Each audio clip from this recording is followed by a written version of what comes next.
Yes. Good morning to all of you. चलो बच्चा लोग, come on, big wig. Come back to me. अभी 2 घंटे के लिए लॉ के साथ खेलेंगे. चलिए.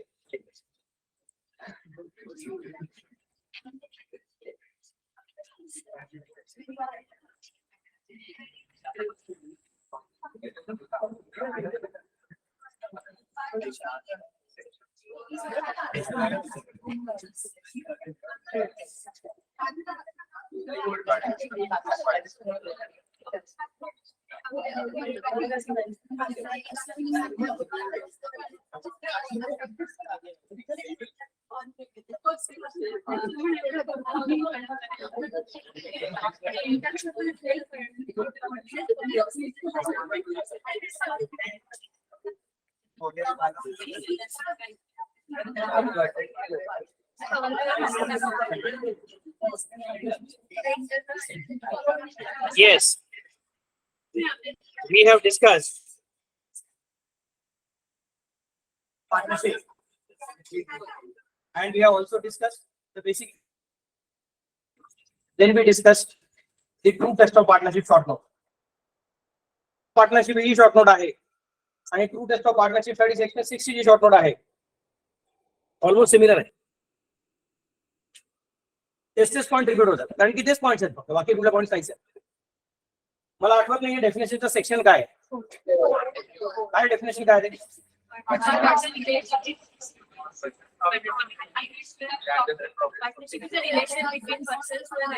बिटवीन कुठले पर्सन्स, साधा पर्सन्स आहे का टू और मोर पर्सन असं काय म्हटलंय का? ते शब्द घालून बघा, म्हटलंय का नाही म्हटलं असं काय?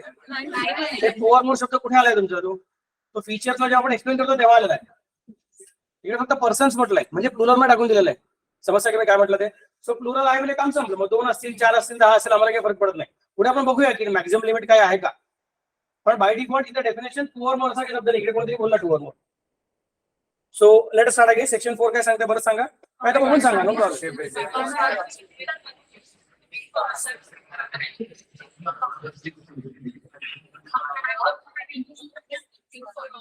लक्षात येतं सगळ्यांच्या?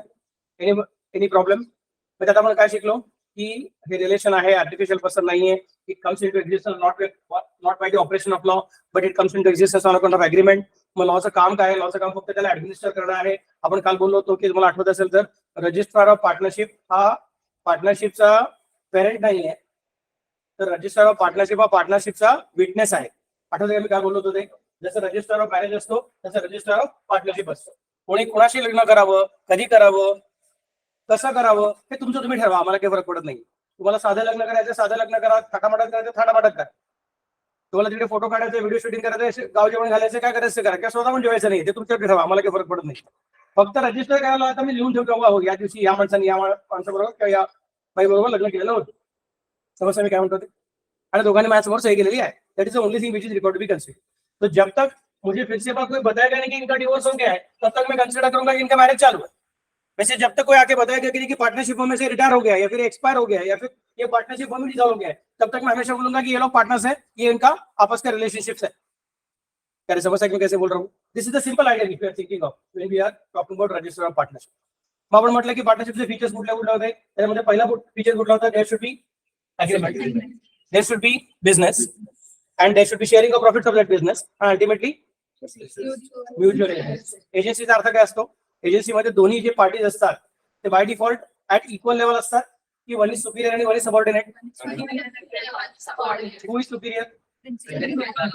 Principal has unlimited authority and agent has limited authority as is given by the principal. So generally in a normal agency contract, can the principal be agent and the agent be principal at the same time? But this is a special type of agency we are creating. That is called as mutual agency.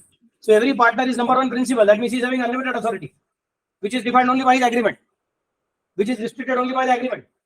हाँ, agreement में बोला रहेगा कि एक partner को कोई ना कुछ जो चीज करने का ताकत ही नहीं है, पावर ही नहीं है. In that case his power is restricted, otherwise is having unlimited power.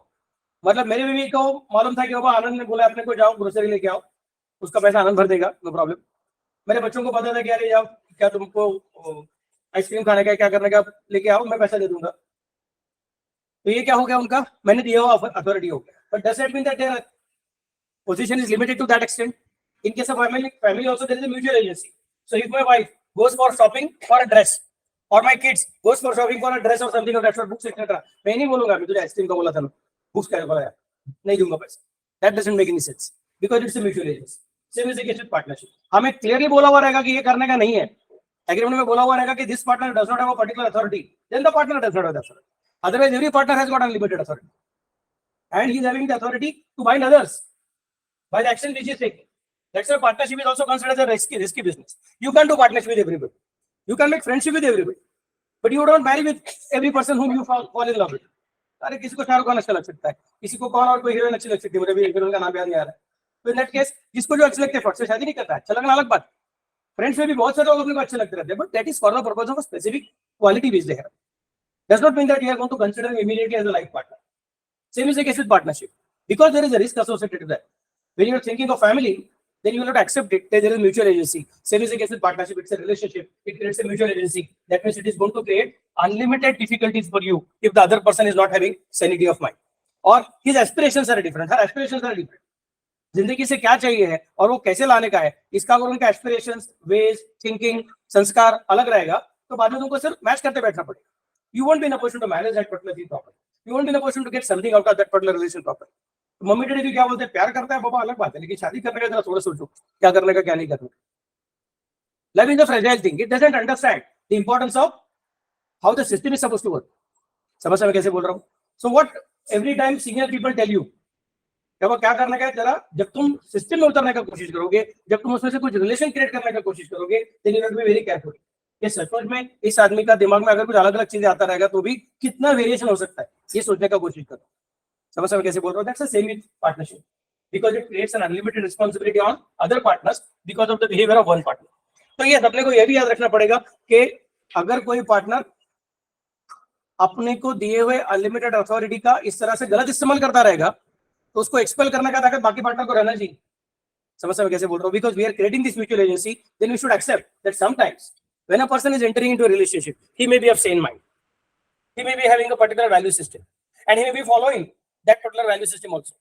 But over a period of time, there is a chance that certain accidents of life, I'm not talking about motor accident or something like that. Accident means any accident. It can be a mental accident. It can be a particular event which happens in his life, which changes his way of thinking all of a sudden. समझ में कैसे बोल रहा हूँ? You must have seen many stories in your childhood कि कोई भगवान का बड़ा भक्त रहता है और कुछ सिचुएशन हो जाता है तो भगवान को गाली देना चालू कर देता है. These kind of things also can happen. तो उसका वैल्यू सिस्टम पूरा पूरा चेंज हो सकता है. अगर वैसा हो जाएगा तो शायद उसका पार्टनरशिप के पास से काम कैसे करने का, इसके बारे में उसका बिहेवियर चेंज हो सकता है. तो बाकी के पार्टनर को तकलीफ हो सकता है. हमने म्यूचुअल एजेंसी क्रिएट कर दिया है, अभी बस अंदर गए तो गए, अभी लटक गए, ऐसा नहीं. We don't want to create that 7 जन्म का सिस्टम. अभी अंदर गए तो गए, अभी कुछ नहीं. बाहर निकलने का तो डायरेक्टली सब्जी. We want to create a system which is basically for the purpose of doing business, sharing profits of the business. ये अपना बेसिक ऑब्जेक्टिव है. तो लोगों को अंदर जाने का रास्ता देने का, बाहर जाने का भी रास्ता देने का, लोगों को बताना क्या तुम कैसे अंदर जा रहे हो, क्यों अंदर जा रहे हो, एग्रीमेंट किस सबसे जा रहे हो, एग्रीमेंट किसके साथ करने का है, एग्रीमेंट करोगे तो क्या क्या प्रॉब्लम्स हो सकते हैं और क्या क्या फायदे हो सकते हैं. और अगर नुकसान होना चालू हो गया तो इन दैट केस उसमें से जैसा परफॉर्मेंस ऑफ कॉन्ट्रैक्ट याद है क्या आपको? Performance of contract, there are 2 different things. Number 1 actual performance and number 2 sorry attempted performance. तो अगर सपोज तुमने ऑफर टू परफॉर्म किया हुआ है और सामने वाला पार्टी तुमको रोक रहा है, इन दैट केस आफ्टरवर्ड सामने वाला party can not claim that you are having breach of contract और you are doing breach of contract, क्योंकि you have attempted the performance and other party specifically causing trouble to you by not allowing you to complete the performance. Similarly यहाँ पे भी अपने को consider करना पड़ेगा कि पार्टनरशिप में अंदर जाते रहोगे और बाद में अगर सामने वाला पार्टी तकलीफ देता रहेगा तो आपको विथ लिमिटेड ब्रूजेस, कम से कम आपको तकलीफ होना चाहिए, कमी कमी खर्चून बाहर पडला पाहिजे. तो लॉ इस तरह से बनाएंगे तो उसका मतलब, वरना कुछ मतलब नहीं. लॉ का मतलब क्या, सुपर एक्सप्रेस है. इधर ट्रक भी चलेंगे, इधर कार भी चलेगी, इधर क्या तुम्हारा बड़ा बड़ा फ्यूल गैस गाड़ी भी चलेगा, कौन सा बसेस चलेंगी, दुनिया भर का अलग चीज चलेगा, लेकिन किसी का भी बाद में तकलीफ नहीं होना चाहिए. टोल नाके पे एक्सीडेंट नहीं होना चाहिए और एक्सप्रेसवे के अंदर आने के टाइम और एक्सप्रेसवे से बाहर जाने के टाइम उनका एक्सीडेंट नहीं होना चाहिए. That's a simple thing we are thinking. समझ में कैसे बोल रहा हूँ? तो when you are studying law, especially of law of creating relationships, try to understand it in this particular perspective. कि लॉ मेकर्स इस तरह से सोचते हैं, तो then you will find sir ये क्या को बना के रखा, ऐसा क्वेश्चन मन में आएगा नहीं. Then you will understand the beauty of the law. ठीक है, अभी आज अपने को देखने का अगला पॉइंट हो सके तो आज अपना ये टॉपिक पूरा करने का अपने को general introduction of partnership, general nature of partnership. अगला पॉइंट है कौन सा अपना? Partnership distinguish. अच्छा ये मैं कल भूल गया रे, कोई तो टेस्ट में बात की था हमने, याद आया? श्योर? Any difficulty? और भी एक था बट उसको हमने याद रखा हुआ नहीं था. अगर आपको अच्छा लगता रहेगा तो याद रख सकते हैं. चलो ठीक है. Next part. Now we are talking about partnership distinguish from other forms of organisation. Partnership distinguish from other forms of organisation. कौन पढ़ेगा? सर पढ़ेंगे. Read row wise, don't read column wise. Basis legal status. Partnership. A firm is not a legal entity. That is, it has no legal personality distinct from the personalities of its constituent members. A company is separate legal is a separate legal entity from its members. Salomon versus Salomon. Salomon versus Salomon का case मेरे ख्याल से तुमको शायद प्रसाद sir ने बताया रहेगा company law. Salomon versus Salomon का केस में क्या हुआ था याद है क्या आपको? सर ने बोला रहेगा केस स्टडी में क्या हुआ था करके. क्या हुआ था, क्यों बता सकता है? ब्रीफ में बिझनेस होता त्यांनी कंपनीचं नाव ट्रान्सफर केलं आणि मग त्यांना अनसिक्युअर्ड क्रेडिटर्स होते आणि अजून डिबेंचर्स होते टू बी पेड ऑफ. आणि मग काहीतरी फॉर्मला प्रॉब्लेम झाला आणि he had to wind up the business. So because he owned the debentures, he was paid off first and creditor the business has done this, so आम्हाला पहिले पे of करा. But the court held that no, business is a separate legal entity from Solomon. So there is something, a special word which is used in law for company law. VEI, corporate veil, पर्दा. तो पर्दे के पीछे क्या उसको देखने का नहीं, पर्दे को हटाने का नहीं. पर्दे में रहने दो, पर्दा ना हटाओ. पर्दा टूट गया तो वेद खुल जाएगा, लेकिन उसका भी एक्सेप्शन है. लिफ्टिंग ऑफ कॉर्पोरेट वेल कब अलाउड है, उसका भी एक्सेप्शन है. मतलब जनरली अलाउड नहीं है, कुछ जगह पे अलाउड है. एनीवे अपने को इसके बारे में बात नहीं करना है. तो पॉइंट इज दैट पार्टनरशिप में ऐसा वेल है ही नहीं. समझ में क्या बोल रहा हूँ? तो जो पर्दा है वो पार्टनरशिप में है ही नहीं. तो मैं कल बोला था जानबूझ के, अगर आपको याद रहेगा तो, क्या अगर आप पार्टनरशिप फॉर्म के रजिस्टर के ऑफिस में जाओगे, बोलोगे एबीसी हम 3 लोग पार्टनर है, बोलेगा 3 कुर्सी रखूंगा.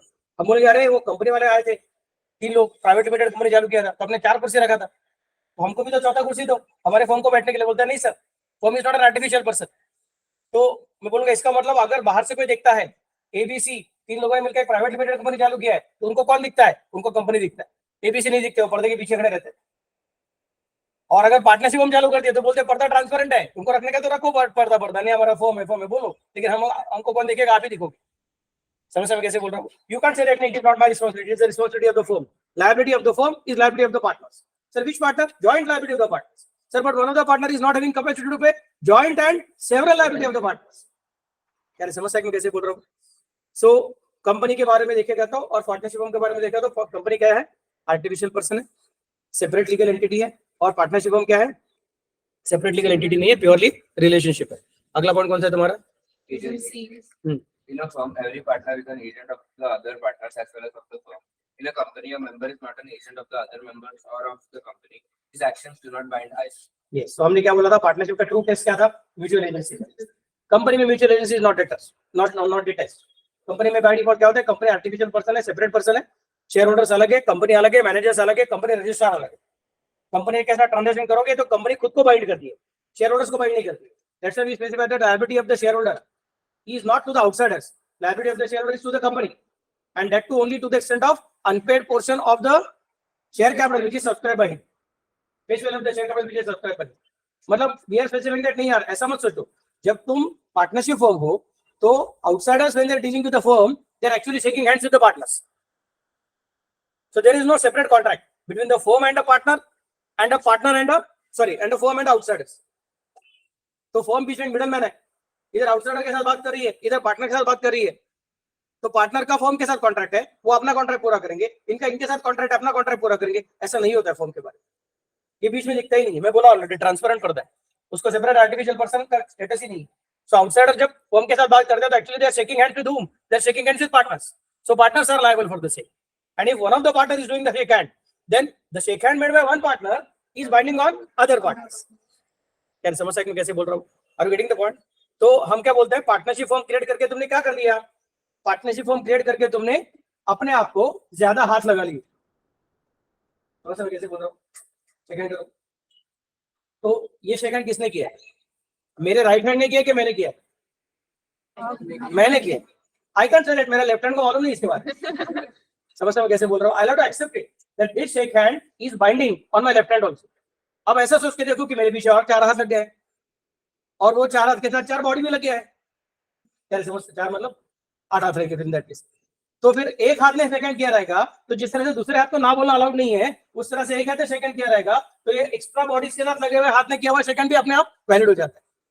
क्या समझ सकते हो कैसे बोलो? यू कैन से सर मुझे नहीं पता। That is a mutual agency, that is binding contract which is created by one partner over other partners. समझ मैं कैसे बोल रहा हूँ? मैं इसको ऐसा नहीं बोल सकता हूँ, मैं तुझे बोला था मैं तुझे 100 रुपए दूंगा, लेकिन मेरे राइट हैंड ने बोला था, मेरे लेफ्ट हैंड को मत पकड़। बोलता है ऐसा नहीं सर, आपको पूरा पकड़ेंगे। समझ मैं कैसे बोल रहा हूँ? Same is the case with partnership flow. Even if you are shaking hand with one of the partners, still it is assumed that you are shaking hand with all the partners. So everybody is automatically liable. Is it clear to all of you? But in the case of a company, there is a separate artificial person. वो corporate में आ चुका है। तो outsider जब shake hand करता है तो किसके साथ शेक हैंड करते हैं? कंपनी के साथ शेक हैंड। और कंपनी शेयर होल्डर के साथ अलग शेक हैंड करती है। उनको बोलते कि भैया शेयर कैपिटल का पैसा देना, वो बोलते ठीक है। फिर क्या एप्लीकेशन मनी, फिर क्या अलॉटमेंट मनी, फिर क्या कॉल, फिर सेकंड कॉल, फिर जितने कॉल रहेंगे उतना अलग अलग। तो अलग कॉन्ट्रैक्ट है, ये अलग कॉन्ट्रैक्ट। इनका कॉन्ट्रैक्ट पूरा करने का कंपनी के पास ताकत नहीं रहेगा, तो बाय डिफॉल्ट वो कॉन्ट्रैक्ट किसके ऊपर नहीं गिरने वाला है। ये बोलेंगे हमारा अलग कॉन्ट्रैक्ट है, हमको पता ही नहीं था कि कंपनी ने प्लांट, लैंड, मशीनरी, अलग अलग चीजें परचेस किए गए, इतने में परचेस किए गए। तो आपने कंपनी को इतना ज्यादा प्राइस पे बेच दिया, कंपनी ले भी लिया, बाद में कंपनी पे नहीं कर सकी। आपका गधापन कंपनी का गधापन, हमको नहीं मालूम, हमारे घर पे मत। समझ में कैसे बोल रहा हूँ? हमारा कंपनी का अलग कॉन्ट्रैक्ट है। हमारा कॉन्ट्रैक्ट कौन सा है? We are ready to pay to the extent of unpaid portion of the face value of the share which are subscribe by us. उतना ही हम लोग पे करेंगे, उसका भी पे नहीं करेंगे। तो अगर हमारा शेयर फुली पेड अप रहेगा तो क्या कटे में, हमारे पास कुछ नहीं मांगेगा। फिर सर हमारे शेयर आउटसाइडर्स को पैसा कम मिलेगा, मिलने दो, तो उनका पागल बने। समझ में कैसे बोल रहा हूँ? They should have decided properly, they should have thought properly, thought twice before entering into contract with the company. समझ में कैसे बोल रहा हूँ? नेक्स्ट पॉइंट पढ़िए। Distribution of profits. The profits of the firm will be distributed among the partners according to the terms of the partnership. In a company, there is no such compulsion to distribute its profit among its members. Some portion of the profits, but generally not the entire profit, become distributable among the shareholders only when dividends are declared. Okay. So what are they specifying? The profit belongs to whom? अगर आपने खुद ही बोल दिया कि भैया वो transparent पर्दा है ऐसी कल्पना की गई है, पर्दा तो है ही नहीं, तो प्रॉफिट किसने कमाया? पर्दा है ही नहीं तो पर्दे ने प्रॉफिट कमाया नहीं। क्या समझ सकते हो कैसे बोल रहा हूँ? पर्दा है ही नहीं तो पर्दे ने प्रॉफिट कमाया ही नहीं, मतलब प्रॉफिट किसने कमाया? पार्टनर्स ने कमाया। तो you should not specify that sir हम लोग पीएनएल अकाउंट कैसे रखेंगे। नेट प्रॉफिट आया तो इमीडिएटली क्या करना है? पीएनएल अप्रोप्रिएशन अकाउंट में डालने का, और पीएनएल अप्रोप्रिएशन अकाउंट में से पार्टनर्स कैपिटल अकाउंट को ट्रांसफर कर देने का। Capital account, current account depending on your fixed capital नहीं तो फ्लक्चुएटिंग कैपिटल सिस्टम। सबको समझा मैं कैसे बोल रहा हूँ? But you will have to transfer that money to partners. It belongs to the partner, it doesn't belong to the firm. Firm के अंदर फर्म कांट से दैट नहीं मैं जब चाहे तब दे दूंगा, तब तक मेरे पास रखूंगा। नो, पार्टनर्स बोल सकते हैं कि हमको कैपिटल अकाउंट में प्रॉफिट चला गया लेकिन हम लोग विड्रॉ नहीं करेंगे, ड्रॉइंग नहीं करेंगे, let our capital account go on increasing, that they can specify. But again you can't force them कि ड्रॉइंग मत करो, वो उनका कैपिटल। मेरे समझ सकते हो कैसे बोल रहा हूँ? I am getting the point what I am trying to specify. So the logic is very simple कि पार्टनरशिप फर्म को जो प्रॉफिट होता है वो बोलने के लिए फर्म का प्रॉफिट रहेगा, तो भी बेसिकली पार्टनर्स का ही प्रॉफिट रहता है, तो it should be transfer to partners capital. लेकिन कंपनी के बारे में क्या बोला? पर्दा है और उसको उठाना अलाउड नहीं है, तो पर्दे ने प्रॉफिट किया क्या? हाँ, पर्दे ने प्रॉफिट किया हुआ। तो प्रॉफिट किसका है? पर्दे का है। तो उसको डिस्ट्रीब्यूट करने का कि नहीं करने का? कौन डिसाइड करेगा? पर्दा डिसाइड करेगा। पर्दे ने डिसाइड किया नहीं करने का डिस्ट्रीब्यूट, तो नहीं कर सकते। You can't say that sir मैं शेयर होल्डर हूं, मैं कंपनी का ओनर हूं, तो मैं उस कंपनी को डिक्टेट करूंगा कि प्रॉफिट मुझे डिस्ट्रीब्यूट करना ही पड़ेगा। मैं बोलूंगा नहीं। जिस तरह से अपना बेटा, अपनी बेटी बड़े हो जाते हैं और बाद में खुद का पैसा कमाना चालू करते हैं, मैं ऐसा नहीं बोल सकता तुझे बचपन से मैंने पढ़ाया लिखाया, बहुत सारा प्यार किया, खिलाया पिलाया, अलग अलग जगह पे घुमाया, तो तेरा सैलरी मेरा, तेरा प्रॉफिट ऑफ बिजनेस मेरा नहीं हो सकता। समझ में कैसे बोल रहा हूँ? Are you getting the point what I am trying to specify? और तुम्हारे बारे में क्या हो जाता है, हमारे सबके बारे में क्या होता है? हम लोग up to a particular age हम लोग माइनर रहते हैं और उसके बाद हम लोग एडल्ट बन जाते हैं। कंपनी का जन्म होते ही कंपनी एडल्ट रहती है। इनकॉर्पोरेशन सर्टिफिकेट के बाद में 18 साल तक कंपनी माइनर, ऐसा नहीं है। Immediately after incorporation certificate company is born as major, तो इसका मतलब वो मेजर हो गया। तो मैंने क्या बोला? तुम लोग बड़े हो जाओगे, सैलरी कमाओगे, मम्मी डैडी बोल सकते कि सैलरी मेरा नहीं, तो ऐसे कंपनी का प्रॉफिट हो, कंपनी का प्रॉफिट कंपनी का, शेयर होल्डर का नहीं। कंपनी ने बोला ठीक है देता हूँ, तुम बहुत बच्चे ने बोला मम्मी डैडी को आपको मैं घुमाने को लेके जाऊंगा यूरोप को, आपको मैं घुमाने को लेके जाऊंगा ऑस्ट्रेलिया को, नहीं तो किधर तो अफ्रीका में वगैरह वगैरह। अरे अफ्रीका में तो ऐसा कुछ ये नहीं है, उधर क्या तुम्हारा मसाई मारा रहेगा, अलग अलग चीज रहेगा करके वहां पे लेके गया तो अच्छी बात। Mummy daddy can't say that sir देना ही पड़ेगा तेरे को, बोलेगा नहीं, that is not something which is okay. Are you getting the point? Same is the case with company. Share holders are parent, it's okay, but they can dictate what should the company do with the profit. It will be decided by whom? Directors. सबको समझा मैं कैसे बोल रहा हूँ? अरे कुछ तो बोलो। नेक्स्ट पार्ट, अगला पॉइंट कौन सा? Extent of liability. In a partnership, the liability of the partners is unlimited. This means that each partner is liable for debts of a firm incurred in the course of the business of the firm, and these debts can be recovered from his private property if the joint estate is insufficient to meet them fully. In a company limited by shares, the liability of a shareholder is limited to the amount, if any, unbid on his shares. But in the case of a guarantee company, the liability is limited to the amount for which he has agreed to be liable. However, there may be companies where the liability of members is unlimited. What is the point to be kept in mind? पर्दा है तो liability limited होता है, पर्दा नहीं है तो liability limited होता नहीं। तो फर्म का लायबिलिटी है और फर्म के assets are insufficient to pay the liability of the firm, then it must be paid by the partners out of his private estate. That's why the principle of unlimited liability gets created. उनको समझा मैं कैसे बोल रहा हूँ? एकदम simple example, लड़के ने लड़की के साथ शादी किया और उसके बाद में हमेशा याद रखो, पार्टनरशिप का एग्जांपल लेने के टाइम शादी का एग्जांपल आता ही है, क्योंकि partnership is a family. It's a family which is specifically created for the purpose of doing business, थोड़ा उसका ऑब्जेक्टिव अलग है, लेकिन फिर भी अल्टीमेटली वो फैमिली रिलेशनशिप है। तो लड़के ने लड़की के साथ शादी कर दिया, तब दोनों एकदम तबियत में अच्छे थे, और शादी होने के बाद 1 साल के अंदर ऐसा नजर आया कि दोनों में से किसी एक को कैंसर हो गया है, डिटेक्ट हो गया है, डिफिकल्टी है। तो जिसको कैंसर नहीं हुआ है वो ऐसा नहीं बोल सकता अभी रहने दो, मैं छोड़ता हूँ, तुम्हारे ऊपर खर्चा कौन करेगा? That is not the case. You will have to accept it that it becomes your difficult. It is an unlimited liability. Sir कितना भी तकलीफ सहन करने का, ऐसा नहीं, इट्स एन अनलिमिटेड लायबिलिटी। हाँ, if you are both of the parties are deciding mutually it is better to quit the contract, then it's a different story. But till that time they are saying that हमको contract continue करना है, then you have to take care of that situation properly. Unlimited liability principle वहाँ पे भी आता है, unlimited liability principle यहाँ पे भी आता है। लड़के के साथ शादी किया, लड़की के साथ शादी किया, तभी दोनों के घर एकदम मस्त से वेल्दी थे, लेकिन बाद में कुछ तो प्रॉब्लम हो गया और वेल्थ डिसअपियर हो गया, तो अभी शादी अपना गायब, ऐसा नहीं है। It will have to be continue. समझ में कैसे बोल रहा हूँ? उसका जो भी कुछ कर्जा लिया रहेगा वो पूरा करने के लिए फिर दोनों को काम करना पड़ेगा। It is necessary. Is it clear to all of you? Next part, अगला पॉइंट पढ़िए। Property. The firm's property is that it is the joint estate of all the partners as distinguished from the separate estate of any of them, and it does not belong to a body distinct in law from its members. In a company, its property is separate from that of its members, who can receive it back only in the form of dividends or refund of capital. Oh, this is a very important point. Beautiful point. अभी एक तरफ से आप बोल रहे थे कि पर्दा नहीं है, पर्दा नहीं है इसका मतलब पर्दे को प्रॉफिट नहीं हो सकता है, प्रॉफिट पार्टनर्स को ही होता है। पर्दा नहीं है इसका मतलब पर्दे के साथ कॉन्ट्रैक्ट नहीं हो सकता, आप पार्टनर के साथ ही सेकंड कर रहे हो। तो अभी अगर there are ABC 3 different partners, A के पास बहुत सारा प्रॉपर्टी है, बी के साथ बहुत सारा प्रॉपर्टी है, सी के पास बिल्कुल प्रॉपर्टी नहीं है। A is the richest, B is middle rich and C is poorest. तीन मिलकर लेकिन काम कर रहे हैं, पार्टनरशिप कर रहे हैं, और फिर ए ने, बी ने और सी ने पैसा डाल के थोड़ा थोड़ा जितना जमेगा अपने हिसाब से, अपने खुद के ताकत के हिसाब से पैसा डाल के पार्टनरशिप हम चालू किया, और फिर फर्म के नाम से प्रॉपर्टी परचेस किया। सपोज सी ने पैसा डाला ही नहीं, सी ने पैसा डाला ही नहीं, C only working partner, A and B ने पैसा डाला हुआ है। ये मैं कैसे बोल रहा हूँ? तो डिफिकल्टी अभी ऐसा आने वाला है कि ये प्रॉपर्टी किसका है, ए का है कि बी का है कि सी का है। सपोज मैं अभी थोड़ा कॉम्प्लिकेट करता हूँ सिचुएशन को, बी ने भी पैसा डाला हुआ नहीं, अकेले ए ने पैसा डाला हुआ है। A is the sleeping partner, contributing capital, and B and C are working partners, not contributing capital. क्या समझ क्यों कैसे बोल रहा हूँ? और they are contributing meager amount of say maybe rupees 1 lakh or 50,000 वगैरह होगा, और बाकी का जो भी कुछ 1 करोड़ 10 करोड़ डालने का सारा ए ने डाला हुआ है, और ये स्लीपिंग पार्टनर। ये मैं कैसे बोल रहा हूँ? Then comes the next question. ऐसे सिचुएशन में अगर बाद में डिफिकल्टी आता है और बाद में पार्टनरशिप डिसॉल्व करने का डिसाइड होता है, तो जो 1 करोड़ रुपए डाल के प्रॉपर्टी परचेस किया था, वो प्रॉपर्टी का कीमत 5 करोड़ हो गया है, उसमें प्रॉफिट हो गया है। Can A say that this is my profit and B and C do not have any share in this profit, because तुम तो वर्किंग पार्टनर हो। वर्किंग पार्टनर होने के से जो नेट प्रॉफिट कमाया रहेगा उसके ऊपर तुम्हारा हक है, मुझे कोई प्रॉब्लम नहीं। लेकिन ये जो है वो प्रॉपर्टी एप्रिसिएशन का प्रॉफिट है, इसमें तुम्हारे काम का कुछ संबंध ही नहीं है। तुमने काम नहीं किया था तो भी इसका प्रॉपर्टी का वैल्यू बढ़ता लगता था, तो यार तुम इसके बारे में प्रॉफिट में शेयर मत मांगो, ऐसा ए बोल सकता है क्या? क्योंकि वो बोलेगा देखो भैया फर्म का तो प्रॉपर्टी है ही नहीं, प्रॉपर्टी तो मेरा ही बन गया। फिर क्या समझ सकते क्या बोल रहा हूँ? आपने खुद ने बोला कि अनलिमिटेड लाइफ की, आपने खुद ने बोला कि फर्म के साथ सेकंड नहीं हो सकता है, आपने खुद ने बोला कि पर्दा ट्रांसपेरेंट है, तो इन दैट केस फर्म का प्रॉपर्टी हो नहीं सकता है। Amulya yes, what you are saying is true, लेकिन this is a special point which we are considering here.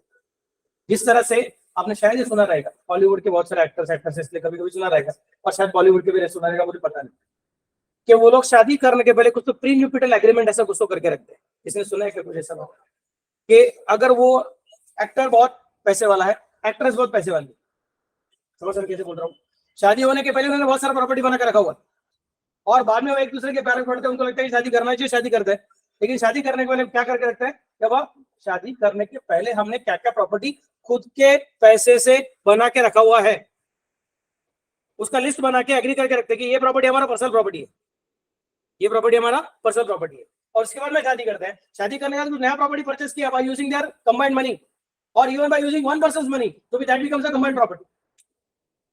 क्या समझ में कैसे बोल रहा हूँ, और उस प्रॉपर्टी का कर्जा लेगा, दैट बिकम्स कंबाइंड कर्जा। This is very important. और उसमें एक पार्टनर अगर चलो एक्सपायर हो गया अनफॉर्चुनेटली, तो दूसरे पार्टनर को कर्जा भरना पड़ेगा। बोला ऐसा नहीं है सर कि वो तो उसका कर्जा था, उसने पैसा लिया था, दैट इज ओके। शादी करने के बाद का प्रॉपर्टी नहीं, that case it will be considered your thing. समझ में कैसे बोल रहा हूँ, are you getting the point? Same is the case here, we are creating a very specified structure, क्योंकि पार्टनरशिप में जब तुम उधर रहे तब तुम ये एक्सेप्ट कर रहे हो कि भाई कुछ प्रॉपर्टीज या फिर कुछ एसेट्स अक्वायर करने के लिए तुमको खुद के पर्सनल एक्टिविटीज के मुकाबले ये जॉइंट एक्टिविटीज के ऊपर ज्यादा प्यार है, तुमको ज्यादा स्ट्रेंथ उसमें नजर आ रहा है। तो इन दैट केस हम कंसीडर करेंगे कि this particular property should be considered as joint property, firm का प्रॉपर्टी नहीं, क्योंकि फर्म को हमने ऑलरेडी बोल रखा है ट्रांसपेरेंट है, but this property automatically becomes joint property. भले ही बी एंड सी ने कंट्रीब्यूट नहीं किया रहेगा तो भी the property becomes joint property, या फिर उन्होंने बहुत कम कंट्रीब्यूट किया रहेगा तो भी प्रॉपर्टी बिकम्स जॉइंट प्रॉपर्टी। सबको समझा मैं कैसे बोल रहा हूँ?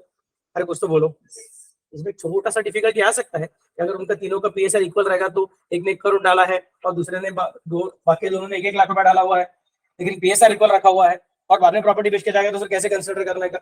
ये पॉइंट सिर्फ याद रखना, अगले साल सी इंटर में हम लोग गार्नर वर्सेस मरे प्रिंसिपल का वर्किंग करने वाला है। तो अभी था क्या 12वीं में डिसोल्यूशन ऑफ पार्टनरशिप फॉर्म के टाइम नहीं था ना, गार्नर वर्सेस मरे नहीं था ना, ओके। तो सी इंटर में सिखाने वाला हूं मैं, तभी ये पॉइंट याद रखने, क्योंकि मैंने बोल के रखा था कि जॉइंट प्रॉपर्टी में गड़बड़ होता है, और उस गड़बड़ को सॉल्व करने के लिए फिर गार्नर वर्सेस मरे प्रिंसिपल बाद में आता है। पर याद रखो कि तुम्हारा पीएसआर क्या है, that is generally considered as a normal thing. Difficulty आएगा तो पीएसआर को साइड में रख के फिर कैपिटल रेशियो की तरफ जा सकते हैं, but very special situation, otherwise it is not allowed to be considered. तो it creates a joint property, that is very important. Firm property create होता नहीं है, कंपनी में कंपनी का प्रॉपर्टी क्रिएट होता है, क्योंकि company anyway separate legal entity, तो काम ही खत्म। कंपनी का प्रॉपर्टी क्रिएट होता है, फर्म का प्रॉपर्टी क्रिएट नहीं हो सकता है, लेकिन वो पार्टनर का प्रॉपर्टी नहीं बनता है, that becomes a joint property. तो नया सिचुएशन यहाँ पे क्या है, हमने पैसा दिया, कंपनी के पास गया, कंपनी ने पैसा दिया, कंपनी का प्रॉपर्टी आया, वो कंपनी का हो गया, मेरा पैसा मुझे वापस मिल नहीं सकता है अभी। क्या समझ सकते कैसे बोल रहा हूँ? अब मुझे पैसा चाहिए तो मुझे क्या करना पड़ेगा, मेरा शेयर बेचना पड़ेगा। प्रॉपर्टी बेचने को मैं कंपनी को कंपल्सन नहीं कर सकता हूँ, I have to wait for the dissolution of the company, liquidation of the company, to get my money back from the company. And if I want my money back before the company gets liquidated, then I should sell my shares and get the money from prospective shareholder who will give his money to me to purchase the shares of the company which are held by me. क्या समझ सकते हो कैसे बोल रहा हूँ? इस तरह से वो काम चले। पार्टनरशिप फॉर्म में ऐसा नहीं, मैंने पैसा दिया है, मेरा पैसा मुझे वापस दो। हमने रिटायरमेंट का प्रॉब्लम किया था, डेथ का प्रॉब्लम किया था, याद रहेगा तो। और वो तो पार्टनरशिप का बड़ा डिसएडवांटेज कि पार्टनरशिप फॉर्म में जो पैसा डालते हो पैसा वापस मांग सकता है फॉर्म के पास से, और वो रिलेशनशिप है, मतलब वो किसी और को डायरेक्टली बोल नहीं सकता कि तू मेरे बदले पार्टनर बन जा, तू मुझे पैसे दे दे, इधर पार्टनर बन जाएगा, दैट इज नॉट अलाउड। समझ में कैसे बोल रहा हूँ? बाकी के लोग बोलेंगे अरे यार तेरे साथ हमको अच्छा लगता था काम करने के लिए, इसके साथ अच्छा लगा, ऐसा क्या guarantee? You can do that particular request. तो वहां पे पैसा वही डालेगा जॉइंट प्रॉपर्टी, और जॉइंट प्रॉपर्टी क्रिएट होगा, और अगर उसको पैसा वापस चाहिए रहेगा तो वो जॉइंट प्रॉपर्टी से वापस मांग लेता है। दैट मींस फर्म को झटका बैठ सकता है। इसको झटका नहीं बैठना चाहिए, इसके क्या सीखा था याद रहेगा? तो फर्म को ऐसा झटका नहीं बैठना चाहिए। One mechanism we have studied at the time of death of a partner, the firm may have to pay lump sum amount to the deceased partner's legal executives, to then to avoid the setback which the firm may suffer. Joint life policy, याद है क्या joint life policy? अरे सीखा था ये सब चीज, आनंद sir नाम का आदमी था। हाँ ठीक है, चलो ठीक है। अगला पॉइंट कौन सा तुम्हारा फिर यहाँ पे? ट्रांसफर ऑफ शेयर्स पढ़िए। A share in a partnership cannot be transferred without a consent of all the partners. In a company, a shareholder may transfer his shares subject to the provisions contained in its articles. In the case of public limited companies whose shares are quoted on the stock exchange, the transfer is usually unrestricted.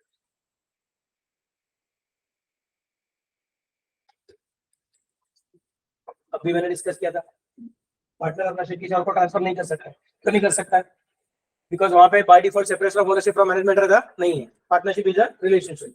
समझ समझ कैसे बोल रहा हूँ.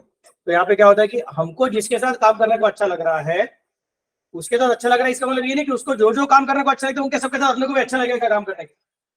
समझ समझ कैसे बोल रहा हूँ. I like a particular person as my friend does not mean I am going to like every person who is friend with my friend. I cannot be friendship with every friend of my friend. समझ समझ कैसे बोल रहा हूँ. मैं बोल सकता हूँ तेरे 4 दोस्त है उसमें से 2 दोस्त लोग मुझे भी अच्छे लगते हैं बट ये बाकी के 2 दोस्त लोग मुझे नहीं जमता उनके साथ काम करना. सेम इज कैसे पार्टनरशिप. अपने को जो अच्छा लगता है उसका सब कुछ अच्छा लगेगा, ऐसा कुछ कंपल्शन नहीं है. यहाँ पे तो बिजनेस करना है, प्रॉफिट कमाना है. So you can't transfer your share to somebody else, not even to your own family members. समझ समझ कैसे बोल रहा हूँ. सर मेरे बेटे को ले लो, नहीं. सर मेरा बेटा मेरे ही संस्कार में पला बड़ा है, नहीं. समझ समझ कैसे बोल रहा हूँ. तुम मतलब तुम नहीं तो और कोई. समझ समझ कैसे बोल रहा हूँ. That is what basic principle of transfer in case of partnership. Company में तो जनरेट ही नहीं. There is complete separation of ownership from management. तो तुमको चाहिए तुम क्या कर सकते हो, तुम्हारे शेयर्स को बेच सकते हो. मैक्सिमम क्या रह सकता है, प्राइवेट लिमिटेड कंपनी वाला रहेगा तो there may be some restriction on transfer of shares freely. There is no complete restriction, it's a free transfer के ऊपर रिस्ट्रिक्शन. तो सम रिस्ट्रिक्शंस फॉलो करके तुमको हम लोग शेयर ट्रांसफर करने का चांस देने वाले. That is possible in company, that is not possible in partnership. So yes there are benefits in case of partnership. होंगे बेनिफिट भी और डिफिकल्टी भी है. बेनिफिट कौन सा है, तुमने जिसमें विश्वास रखा और आंखों में पट्टी बांध ली, अभी अपना काम बराबर से चलता रहेगा, जिसके तुमने हाथ पकड़ के रखा हुआ है करके, और उसने सडनली अपना हाथ छोड़ के दूसरे का हाथ अपने हाथ में थमा दिया, ऐसा कभी होने वाला है नहीं. You are not forced to stay with somebody whom you don't like, whom you are not comfortable with. यार समझ सकते कैसे बोल रहा हूँ. You will always have a से. यार ऐसे किसी को ट्रांसफर नहीं करने का, मैं बोलूंगा उसके साथ ही कर सकते, बाकी कुछ नहीं, वरना हमको नहीं चाहिए, बस काम करते हो. बट कंपनी में ऐसा कुछ नहीं है. You can't force a share holder है, हम चलो सब लोग मिलकर शेयर होल्डर है और तुमको सब अच्छा लग रहा था, बाद में बोला मुझे भी घंटा ला मैं शेयर बेचता हूँ, बोलते सर मत करो. मैं बोलूंगा sir I can always do that. समझा मैं कैसे बोल रहा हूँ. सर वो दूसरे प्रोफेसर आएंगे, उनके साथ हमारा जमता नहीं था, इट्स अ डिफरेंट स्टोरी, वो तुम्हारा प्रॉब्लम. मुझे जाने का तो मैं जा सकता. That is a situation of company. So company का बेनिफिट भी है कि you are not held up, but difficulty भी है कि although you are interested in continuing with some people, they may not be interested in continuing with you and you can not hold them. They can go whenever they want. जैसा तुम कभी भी बाहर निकल सकते हो वैसे बाकी के लोग भी बाहर निकल सकते हैं. सबको समझा मैं कैसे बोल रहा हूँ. नेक्स्ट पार्ट कौन सा है. In the absence of an express agreement to the contrary, all partners are entitled to participate in the management. Members of a company are not entitled to take part in the management unless they are appointed as directors, in which case they may participate. Members, however, enjoy the right of attending general meeting and voting where they can decide certain questions such as election of directors, appointment of auditors, etc. Okay. So what have they told here? कि भैया in case of absence of express agreement to the contrary, all partners are entitled to participate in the management of partnership. और agreement में clearly बोला रहेगा कि this person is sleeping partner and this person is working partner, तो जैसा बोला वैसा. वरना अगर कुछ बोला हुआ नहीं है और एबीसी 3 लोग हैं, ए काम कर रहा है क्योंकि वो एक्सपर्ट है, बी और सी काम नहीं कर रहे थे क्योंकि एक्सपर्ट नहीं थे, बाद में बी को लगता है चलो मैं काम करने का आता हूँ, ये बोलता है बीच में टांग मत अड़ा, मैं एक्सपर्ट हूँ, आवाज मत कर. बोलता है ऐसा सब नहीं बोलने का, आई एम अ पार्टनर. बोलता है तू पार्टनर लेकिन वर्किंग पार्टनर किधर है. बोलता है सर किधर लिखा है in the agreement, have you mentioned that only you are the working partner and we are sleeping partners? If nothing is mentioned, that means all of us are working partners. I can come, I can work. समझ समझ कैसे बोल रहा हूँ. You can't stop me from saying that नहीं इधर मत आओ करके, तुम्हारा दिमाग मत चलाओ करके. I am putting my money, I am a partner. In that case, I am having every right to apply my mind. That is the situation of partnership for. Clearly बोला हुआ रहेगा तो जो working partner, जो sleeping partner. Clearly नहीं बोला रहेगा तो everybody is by default working partner. Everybody is sleeping partner मत बोलो. समझा मैं क्या बोल रहा हूँ. सब लोग सो जाएंगे तो बिजनेस भी सो जाएगा. Is it clear to all of you? Then comes the next part. In case of company, that is not the case. यहाँ पे separation of ownership from management रहता है, मतलब owners can be kept completely away from the day-to-day activities. तुम shares डालो, बाद में आवाज मत करो क्या करने का क्या नहीं करना, वो हम डिसाइड करेंगे क्या करने का क्या नहीं करना. चलता रहेगा तो शेयर्स में पैसा डालो, वरना मत डालो, हमको कुछ फर्क पड़ता नहीं. फिर शेयर्स का भाव कैसे बढ़ाने का हम लोग देखेंगे, फिर तुम्हारा हाथ में से प्रॉफिट छूट जाए. प्रॉफिट कमाने का तो हमारे पैसे में कंपनी में इन्वेस्ट करो, हम देखते क्या करने का. क्लियर कैसे बोल रहा हूँ. अरे कुछ तो बोलो. नेक्स्ट पार्ट कौन सा तुम्हारा. Registration is not compulsory in the case of partnership. A company cannot come into existence unless it is registered under the Companies Act 2000. तो मैंने ये कल भी बोला था मेरे ख्याल से, registration is not compulsory in Maharashtra, yes it is there, but that we are going to consider separate. हम लोग अभी क्या कर रहे हैं, महाराष्ट्र बोर्ड का 12वीं का एग्जाम दे रहे हैं कि हम लोग ऑल इंडिया लेवल का एग्जाम दे रहे हैं, तो उसके हिसाब से आंसर लिखते हैं। समझ मैं कैसे बोल रहा हूँ, तो यहाँ पे याद रखना पड़ेगा, registration is by God not compulsory under the partnership act. हाँ, अ पर्टिकुलर स्टेट गवर्नमेंट में स्पेसिफाइड, हमारे स्टेट में अगर कोई रिलेशनशिप क्रिएट करता है तो हमको उसको क्या करना है, कंपल्सरी रजिस्ट्रेशन करवाना कंपल्सरी। समझ मैं कैसे बोल रहा हूँ, because we want to ensure that the system will be more easy and others who are entering into contract with the partnership firm, afterwards they come to our court of law. Afterwards they come to our court of law, and our court of law is required to waste a lot of time just to identify partnership है कि नहीं करके। क्या समझ सकते मैं क्या बोल रहा हूँ, तो हम लोग तो लोगों को बोल के रखेंगे भैया आप पार्टनरशिप के साथ डील करते रहोगे तो प्लीज इंश्योर दैट वो रजिस्टर्ड है कि नहीं, क्योंकि अगर वो रजिस्टर्ड नहीं रहेगा तो इन दैट केस आपको थोड़ा सेटबैक लग सकता है, और फॉर्म को तो बड़ा सेटबैक लग सकता है। अभी लोगों को सेटबैक देंगे तो शायद वो परफेक्ट मैकेनिज्म क्रिएट नहीं होगा, इसलिए महाराष्ट्र ने क्या बोलकर रखा, डिफिकल्टी किसको डाल के रखा, फॉर्म को। फॉर्म को क्या बोला, if you are not registered others can still sue you as a firm. If you are not registered, others, third party, if you are doing a contract with third parties and there is some problem and third party is thinking that you have gone for breach of contract, so they can sue you as a firm, but you can't sue them as a firm. क्या समझ सकते कैसे बोल रहा हूँ, तो अगर तुम किसी से कॉन्ट्रैक्ट करने को गए और सामने वाले ने तुमको फंसाया, फिर तुम बोलते हैं सर हमारे फॉर्म को फंसाया, फॉर्म के नाम से मैं कोर्ट में केस दाखिल करता हूँ, वो करने को नहीं मिलता है, उससे अच्छा तुम चुपचाप से क्या कर दो, तुम्हारा रजिस्ट्रेशन करवा के। That's what is being told by Maharashtra government. अपने को याद कर रखने का, under the Indian partnership act there is no compulsion कि it should be registered. State government for the purpose of ensuring that the business environment in a particular state should become smooth and no time of court as well as business activities should be wasted in just identifying whether a particular thing is there or not there करके उससे हम बोलेंगे तुमको registration compulsory किया होगा। ठीक है, सब कंपनी ऑल इंडिया लेवल पे जब तक तुम लोग इवन नाम भी डिसाइड करने का तो पहले कंपनी रजिस्टर कैसे परमिशन लेना पड़ता है, उसका एक पेरेंट कौन है, कंपनी रजिस्टर, वो पिताजी है, हम लोग माता जी, तुमको समझा में, प्रमोटर सर मम्मी एंड पिताजी कौन है, कंपनी रजिस्टर, तो उसके परमिशन के बिना कुछ होने वाला है। नेक्स्ट पार्ट पढ़िए। A partnership can be dissolved at any time if all the partners agree. A company, being a legal person, is either wound up by the national company law tribunal, or its name is struck off by the Register of Companies. Yes, what are they telling you? कि winding up करने का तो partnership can be dissolved at any time when the partners agree. चालू करने का तो भी सब लोग एग्रीमेंट करके कभी भी, शादी कब करने का ऐसा कुछ नहीं है कि बाबा चाहे तो क्या मैक्सिमम मुहूर्त निकाल सकते हो, बट नथिंग लाइक नहीं आप भी पहले ये करो बाद में वो करो, ऐसा कुछ नहीं।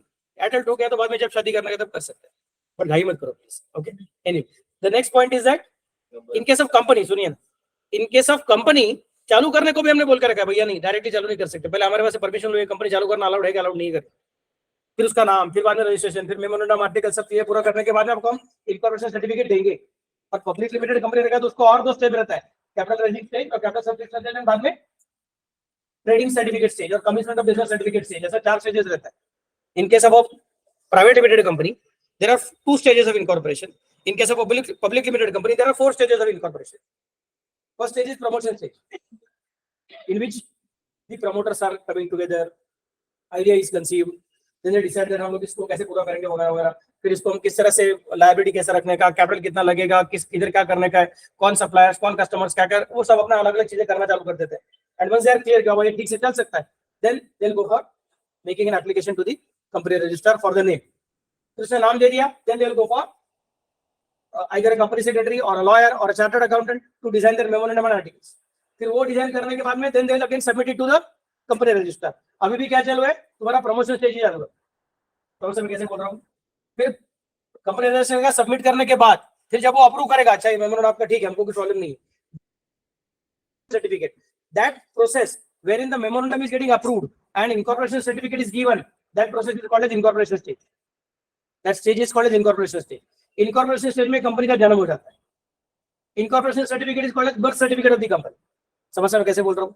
उसके बाद में क्या आएगा तुम्हारा कैपिटल सब्सक्रिप्शन स्टेज, फिर तुमको अगर कैपिटल रेज करने का भी तुमको परमिशन दिया हुआ है, कंपनी के नाम से भी तुम कैपिटल लेने को जा सकते हो। सर प्राइवेट लिमिटेड कंपनी रहेगा तो भी इनकॉर्पोरेशन करने के बाद, पहले नहीं करना है। सबको समझा में कैसे बोल रहा हूँ। That's what you can do. उतना होने के बाद अगला पॉइंट,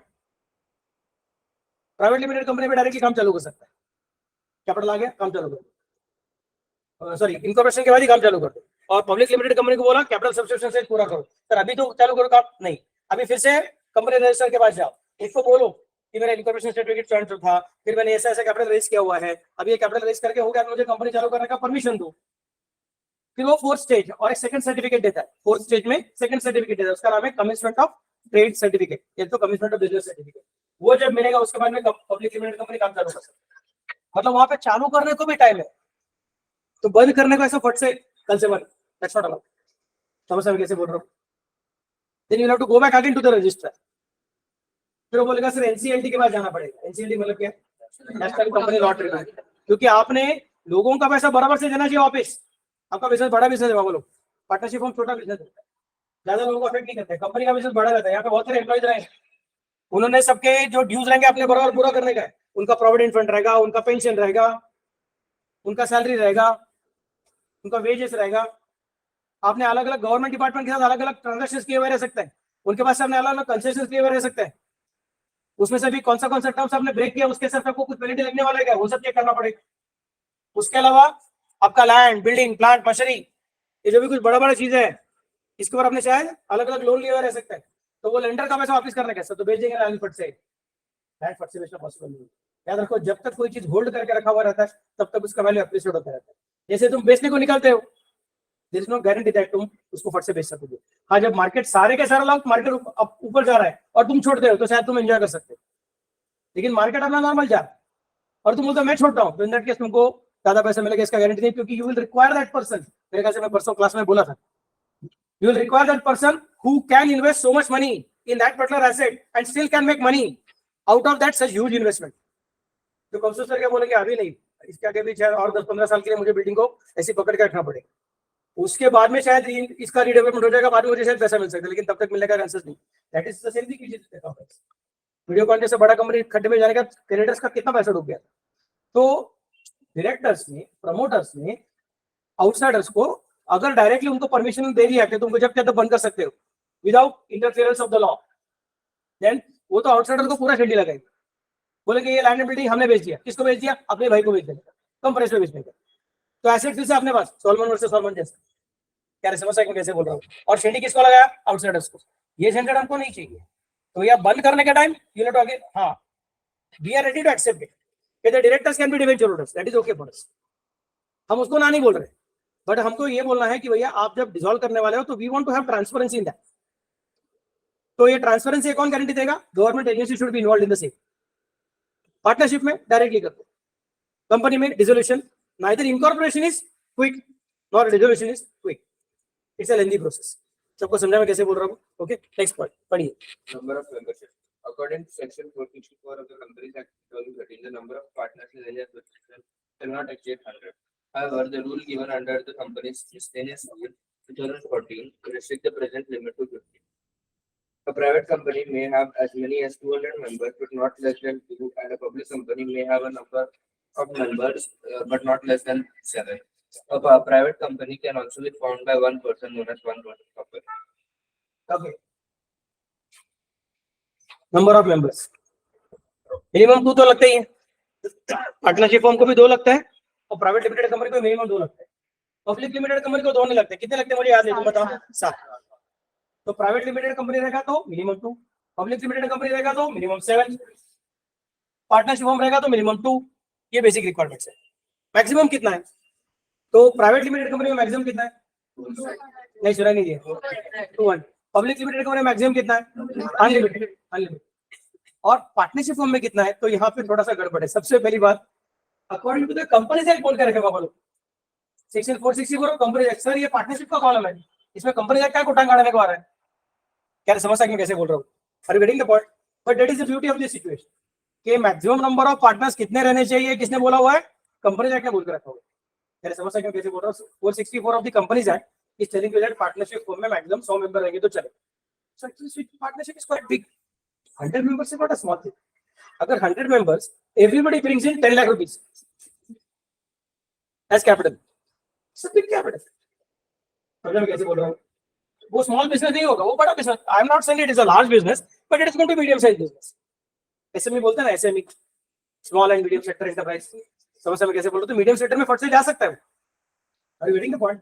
और सपोज हमने 1-1 करोड़ लाया तो 100 इंटू 1 करोड़ मतलब 100 करोड़ हो जाएगा, समझ में कैसे बोल रहा हूँ? बहुत सारे डॉक्टर लोग रहते हैं, उनके पास पैसा रहता है, समझ में कैसे बोल रहा हूँ? 40-45 का डॉक्टर रहेगा तो then he might have saved that much money if he is having a good practice in good area.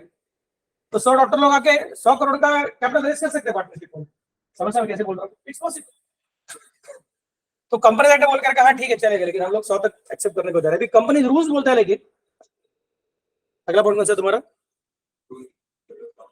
The rules given under the company's miscellaneous rules of 2014 restrict the number of members of partnership firm to be 50. मिला क्या आपको सबको? अरे कुछ तो बोलो। तो आप 50 के ऊपर जा सकते हो क्या? नहीं जा सकते हो, क्योंकि छोटा लिमिट, समझते हो कैसे बोल रहा हूँ? उसके ऊपर जाने के तो आपको क्या करना पड़ेगा? प्राइवेट लिमिटेड कंपनी में जाना पड़ेगा।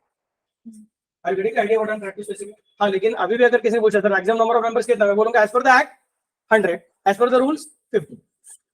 क्या समझ सकते हो कैसे बोल रहा हूँ? तो automatically maximum numbers are limited to 50।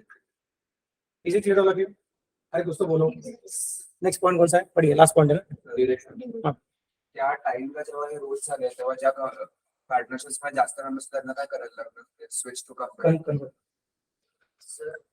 तर ते 100 दिली पहिली लिमिट आणि नंतर 50, मग ही अमेंडमेंट आली आहे का? हे 2014 आहे अमेंडमेंट आहे 100 नाही पण रूल्स मध्ये ते.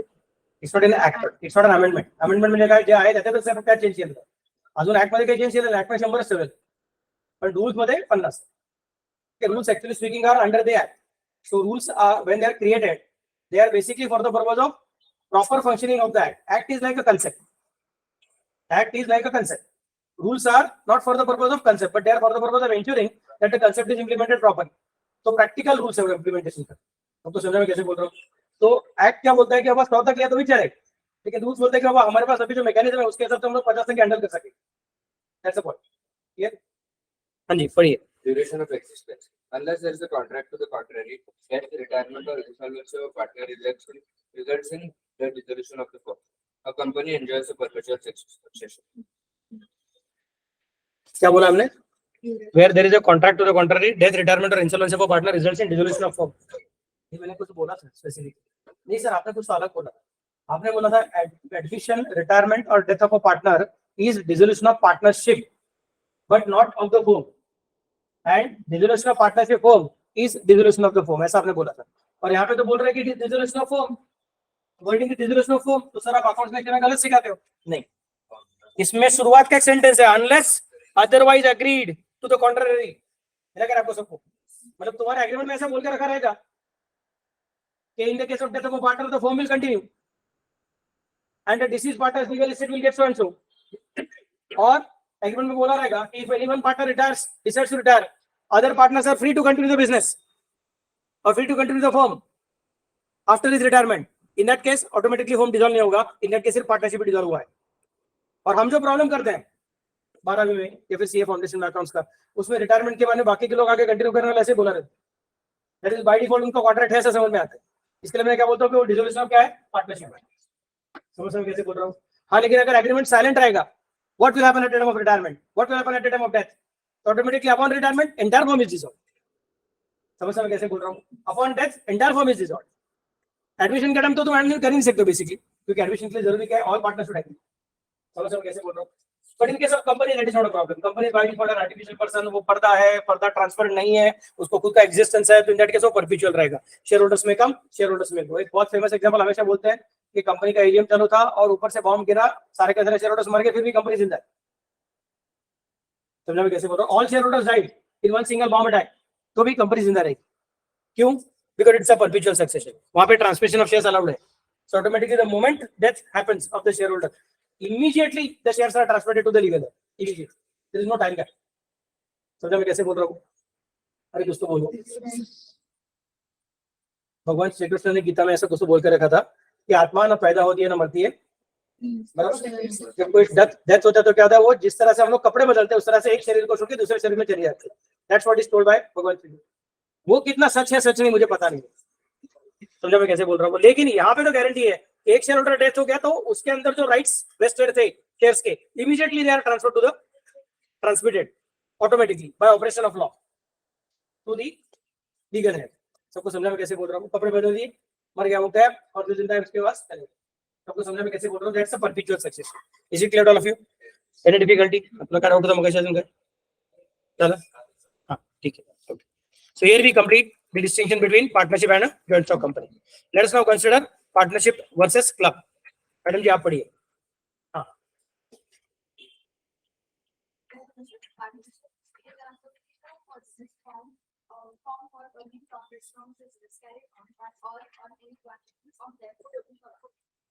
Plus is an association of persons formed with the object of promoting some beneficial purpose. This includes for improvement or providing mediation from other members. partnership is an association of person formed for earning profits from a business. Club is not for the purpose of doing profits or doing business for the purpose of earning profits. Club is basically ये भी association of person है, वो भी association of person है। मिला कर आपको सबको? अरे कुछ तो बोलो। क्योंकि उसका पर्पस क्या था? To do the business. तो आपस में कुछ करना है ऐसी बात नहीं, हम आपस में मिलके लोगों के साथ ट्रांजेक्शन करेंगे और उस ट्रांजेक्शन का प्रॉफिट शेयर करेंगे। ये पार्टनरशिप फॉर्म का इंटेंशन। और क्लब क्या बोलता है? हम आपस में मिलेंगे और हम लोग आपस में कॉन्ट्रीब्यूशन निकाल के, मम्मी का रहेगा बीसी, रहेगा बीसी सोसाइटी में, बीसी बीसी क्या बोलते हैं, बीसी वाला कुछ रहेगा, किटी पार्टी वाला खेलते हैं। समझा मैं कैसे बोल रहा हूँ? क्या है वो? क्लब है, छोटा सा क्लब है अपने। आपस में मिलेंगे, क्या कभी फैंसी ड्रेस करके दिखाएंगे, कभी क्या कुछ एक के घर में खाना पकाया, बाकी के लोग खाना लेके आएंगे आपस में। It may involve money, it may not involve money. समझा मैं क्या बोल रहा हूँ? हमारे सोसाइटी में हम लोग खाना पकाएंगे और हमारे बाकी के सोसाइटी के लोगों को खाना खिला के उनके से पैसा लेंगे, वो पार्टनरशिप फॉर्म बन जाएगी। क्या समझ सकते कैसे बोल रहा हूँ? Are you getting the point? हम लोग आपस में मिलेंगे भैया, महीने में एक बार मिलने का, जरा आपस में बातें करने का, एक दूसरे का गॉसिप वॉसिप करने का, खाना वाना खाने का, घर पे जाके कुछ। महीने में एक बार मिलो, साल में एक बार मिलो, दिन में एक बार मिलो, that depends upon. Club is for the purpose of only its own members. Sometimes outsiders may come, but primarily it is for its members.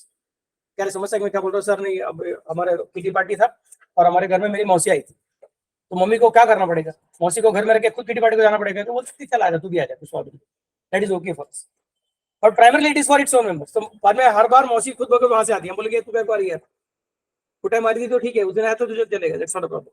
So club is primarily for its own members. It is basically for the purpose of recreation. मन शांत करने के लिए, री-एनर्जाइज करने के लिए। समझ समय कैसे बोल रहा हूँ? उसके लिए क्लब रहते हैं। Partnership form is not for the purpose of recreation. Partnership form is for the purpose of doing business with the third parties and making profits. Clear मैं कैसे बोल रहा हूँ? Next, बोलिए। Persons forming a partnership are not partners and a partner is an agent for other partners. Persons forming a club. Member of a club is not the agent of other members. तो इसका मतलब partnership में एक partner जो काम करेगा वो बाकी के पार्टनर्स को बाइंड करेगा, और क्लब में जो काम हो जाए किया जाएगा एक मेंबर के वास्ते, बाकी के मेंबर को बाइंड करने वाला नहीं, because there is no mutual agency. समझ सब कैसे बोल रहा हूँ? ओके, नेक्स्ट पॉइंट पढ़िए। Interest in the property. Partner has interest in the property of the club. A member of a club has no interest in the property of the club. So firm का property बनता है, और अगर resolve हो गया तो firm का property बेच के जो पैसा आएगा वो सारे पार्टनर को मिलने वाला रहता है। समझ समझ कैसे बोल रहा हूँ? क्लब में ऐसा नहीं होता। क्लब का प्रॉपर्टी क्लब का रहता है, क्लब का प्रॉपर्टी क्लब का खुद का रहता है। So you can not say that sir मुझे प्रॉपर्टी का पैसे दे दो, that is not going to happen.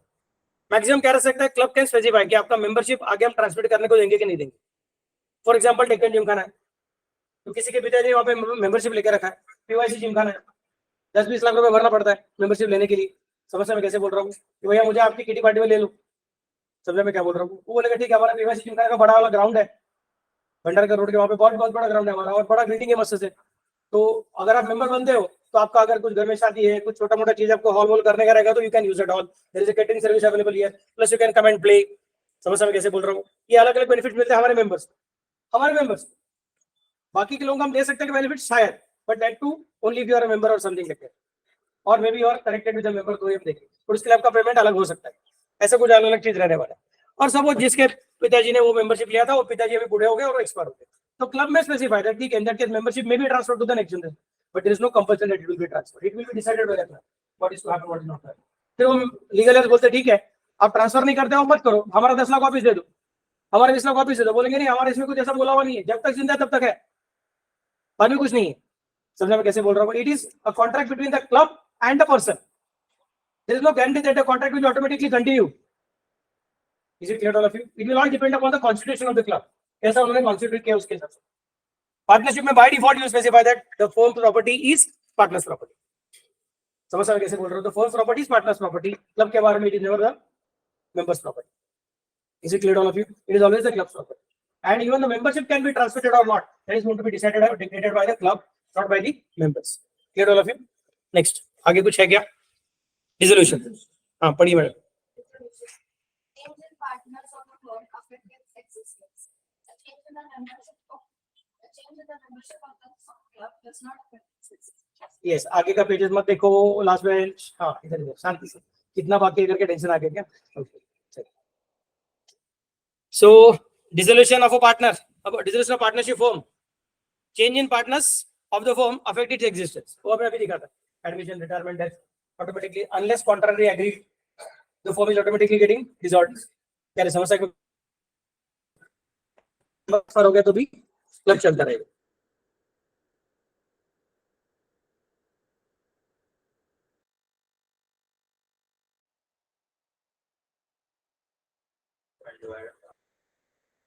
इसमें थोड़ा बुढ़ा आदमी मुझे सलाह देता है. Or of creation, partnership is created necessarily by an agreement. Joint in the family. The right in the joint family is created by status by a clause in the staff. So what have they told you here? Partnership doesn't get created out of partnership gets created by agreement. And since it is not created by status, again transmission is not allowed. But in case of HUF, it is not agreement. It is created by status. If you are born into a particular family, which is having a property in the name of family, or which is having a business in the name of family, in that case, automatically you become the member of that particular family, and you have the right in the property of that family. You also have the right in the property or in the business of that particular family. That automatically gets created. Yes, there are two different schools of thought in India. एक को बोलते हैं Dayabhaga school of thought, कोई दायभागा बोलता है, and there is another school called as Mitakshara school of thought. ऐसा दो अलग अलग स्कूल ऑफ थॉट है. अपने को एचयूएफ का तो पढ़ाई अपने सिलेबस में है नहीं, तो उसके बारे में ज्यादा डिटेल में डिस्कस नहीं करता हूं. The basic point to be kept in mind is that in HUF either you should be born to be a member or you should be married into HUF. समझ कैसे बोल रहा हूँ? HUF में आने का दो रास्ता है सिर्फ. ऐसा देखा तो तीन रास्ता है. Either you should be born into HUF, or you should be married into HUF, or you should be adopted into that HUF. क्या समझ कैसे बोल रहा हूँ? तो HUF ने तुमको अडॉप्ट किया तो then you become the part of that family. Then automatically you are the member of the family. This is how HUF gets created. अच्छा सुनिए. If there is a Hindu male who has married another Hindu and they are having children and then is purchasing a property, then is HUF created by the transaction? No, it's not created like that. वो purchase करने के time उसको बोलना पड़ता है कि this property is in the name of Mr. So and so HUF. Bracket में बोलना पड़ता है. Then it becomes HUF property. Otherwise it becomes its personal property. समझ कैसे बोल रहा हूँ? फिर उसको HUF का क्या करना पड़ेगा? परमानेंट अकाउंट नंबर लेना पड़ेगा इनकम टैक्स के वैसे पहले. Let to incorporate HUF. तो HUF का पहला जन्म है. HUF का जन्म is just by you declaring that I want to start HUF, and that can happen either by creating asset in the name of HUF or by creating business in the name of HUF. तो कोई घर purchase किया, कोई business के लिए building purchase किया, नहीं तो एफडी परचेस किया, कोई शेयर सर्टिफिकेट परचेस किया. समझे मैं कैसे बोल रहा हूँ? और जिसके पास से परचेस कर उसको बोला कि भैया तू किसको बेच रहा है? मुझे नहीं बेच रहा है बल्कि मेरे HUF को बेच रहा है. तब HUF क्रिएट होता है. फिर उस आदमी के दो घर रह सकते हैं. एक घर परचेस करने के टाइम उसने खुद का नाम दिया था, दूसरा घर परचेस करने के टाइम उसने उसके HUF का नाम दिया था. अगर उसने HUF का नाम दिया रहेगा, इन दैट केस वो घर पे बाकी के सारे उसके जो को-पार्टनर उनका हक क्रिएट हो जाएगा. बट जो उसका पर्सनल प्रॉपर्टी रहेगा वो अभी भी पर्सनल प्रॉपर्टी रहेगा. Sir can co-partner have personal property again? Yes. Baidyanath जो ब्रांड है आपने सुना रहेगा, जब वो चालू हुआ था वो HUF करके चालू हुआ था. अभी वो प्राइवेट लिमिटेड कंपनी है. That's difference. अब I think public limited company है, लेकिन जब वो चालू हुआ था तो वो HUF कंपनी था. HUF का मतलब उन्होंने प्रॉपर्टी परचेस करके HUF चालू नहीं किया था, उन्होंने बिजनेस चालू करके HUF चालू. समझ में कैसे बोल रहा हूँ? उन्होंने बिजनेस चालू करके HUF चालू किया था, फिर आगे चल के उन्होंने बाद में उसको अल्टीमेटली कन्वर्ट कर दिया लिमिटेड कंपनी में वगैरह. तो अभी वो जब तक कंपनी चला रहे थे under the name of HUF, तो HUF के मेंबर्स को प्रॉफिट मिल रहा था, शेयर ऑफ प्रॉफिट, फिर उस प्रॉफिट से वो मेंबर्स को पर्सनर्स अगर सपोज खुद का प्रॉपर्टी परचेस करते थे, land, building, plant, machinery, fixed deposit, shares वगैरह वगैरह, तो उनका खुद का पर्सनल प्रॉपर्टी रहता था, तो they are having share in HUF plus they are having private property. क्या समझ सकते मैं कैसे बोल रहा हूँ? Is it possible for every member to have that kind of thing? Yes, it is possible. Are you getting the point? But HUF by default then gets created out of what? Status. Status कहाँ से आएगा? Either by birth or by marriage or by adoption. Partnership is by agreement. समझ में कैसे बोल रहे sir? Adoption is also an agreement. Adoption is not an agreement. छोटे बच्चे के साथ कैसे agreement करोगे? समझ में कैसे बोल रहा हूँ? It's a social agreement which you do with the society. Are you getting the point? चलो ठीक है, अगला point पढ़िए. Partnership का partner ordinarily leads to the resolution of partnership. The data from member in the Hindu or divided family does not give rise to resolution of the family. Partner expire होगा तो क्या होता है? Firm dissolved unless contrary agreed. But HUF में तो हमने already बोल के रखा है, ट्रांसमिशन चलते रहते तुम्हारा, तो एक करता एक्सपायर होगा तो automatically what will happen? Rest of the members उसमें से अगला एडेड मेल मेंबर रहेगा, that person can become कर्ता. In fact, now there is a very special judgment which has come in India, which has told that if there is no adult male member, if an adult male member के मुकाबले there is an adult female member, then even adult female member can perform as a कर्ता. So the extraordinary development which has taken place. समझो मैं कैसे बोल रहा हूँ? So HUF doesn't get dissolved. HUF gets continued. कर्ता gets replaced. समझो मैं कैसे बोल रहा हूँ? अपना बहुत फेमस एग्जांपल परशुराम नवमी था.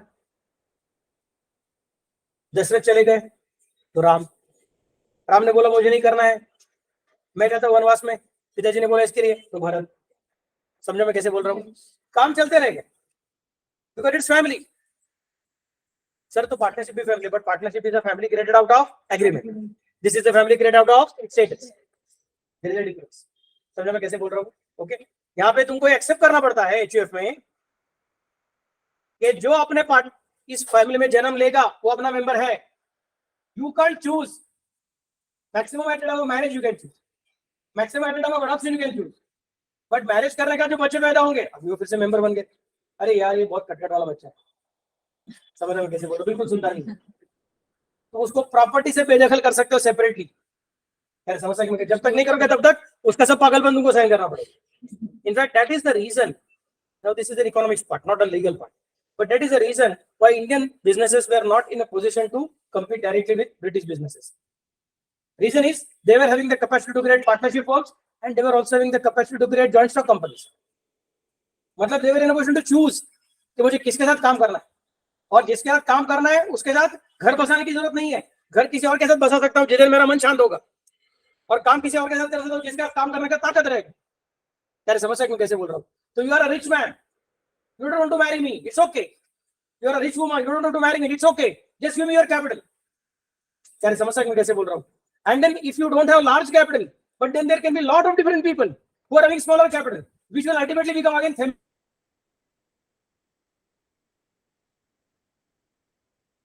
यहाँ पे ऐसा नहीं होगा.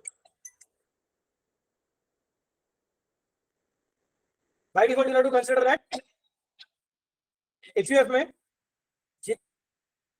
उतना तुम्हारा कैपिटल. नया कैपिटल कब आ सकता है?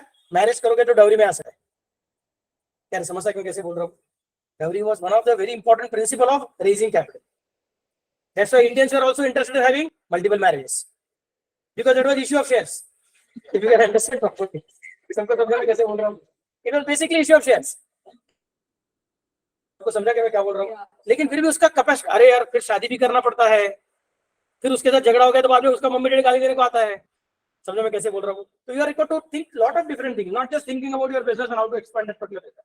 पार्टनरशिप में क्या बोल सकता हूँ? मेरे पास ये स्किल है, तुम्हारे पास वो स्किल है, तुम मेरे पहचान के नहीं हो, मेरे फैमिली में जन्मे हुए नहीं हो, लेकिन फिर हम साथ में आके काम कर सकते हैं. सो you can always work with skilled people, experts. In HUF अरे यार वो लंगड़ा है, काना है, लूला है, और उसका शेयर कॉन्स्टेंट. दैट तुम ज्यादा काम करो और तुमको भी उतना ही मिलेगा जितना मैं कम काम करके लूंगा.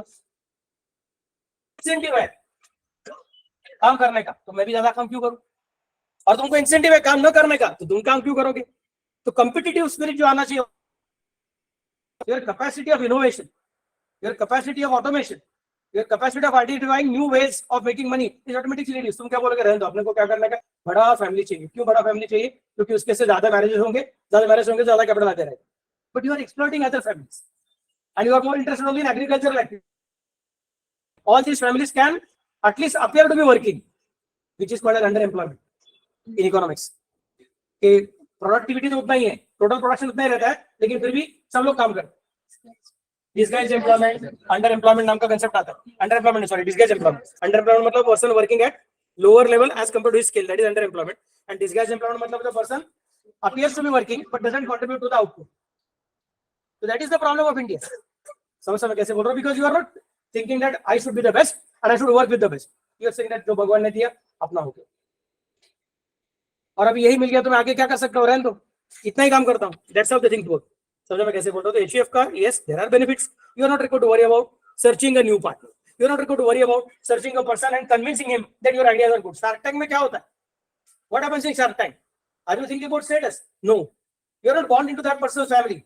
You are convincing them with your ideas. If they find your ideas to be useful, if they think that his idea is going to click, if they think that your idea is in a position to repay the capital back again to them, more than the amount which they have invested, then they are ready to put the money in you, even though you are not their friend, even though you are not their known person. TV program में आया है, मुझे बता रहा है क्या करने का करके, लेकिन मैं एक्सेप्ट करने को तैयार. This is the new way of doing business, which is completely new for us. But for yes, Europeans, it's a very old way of business.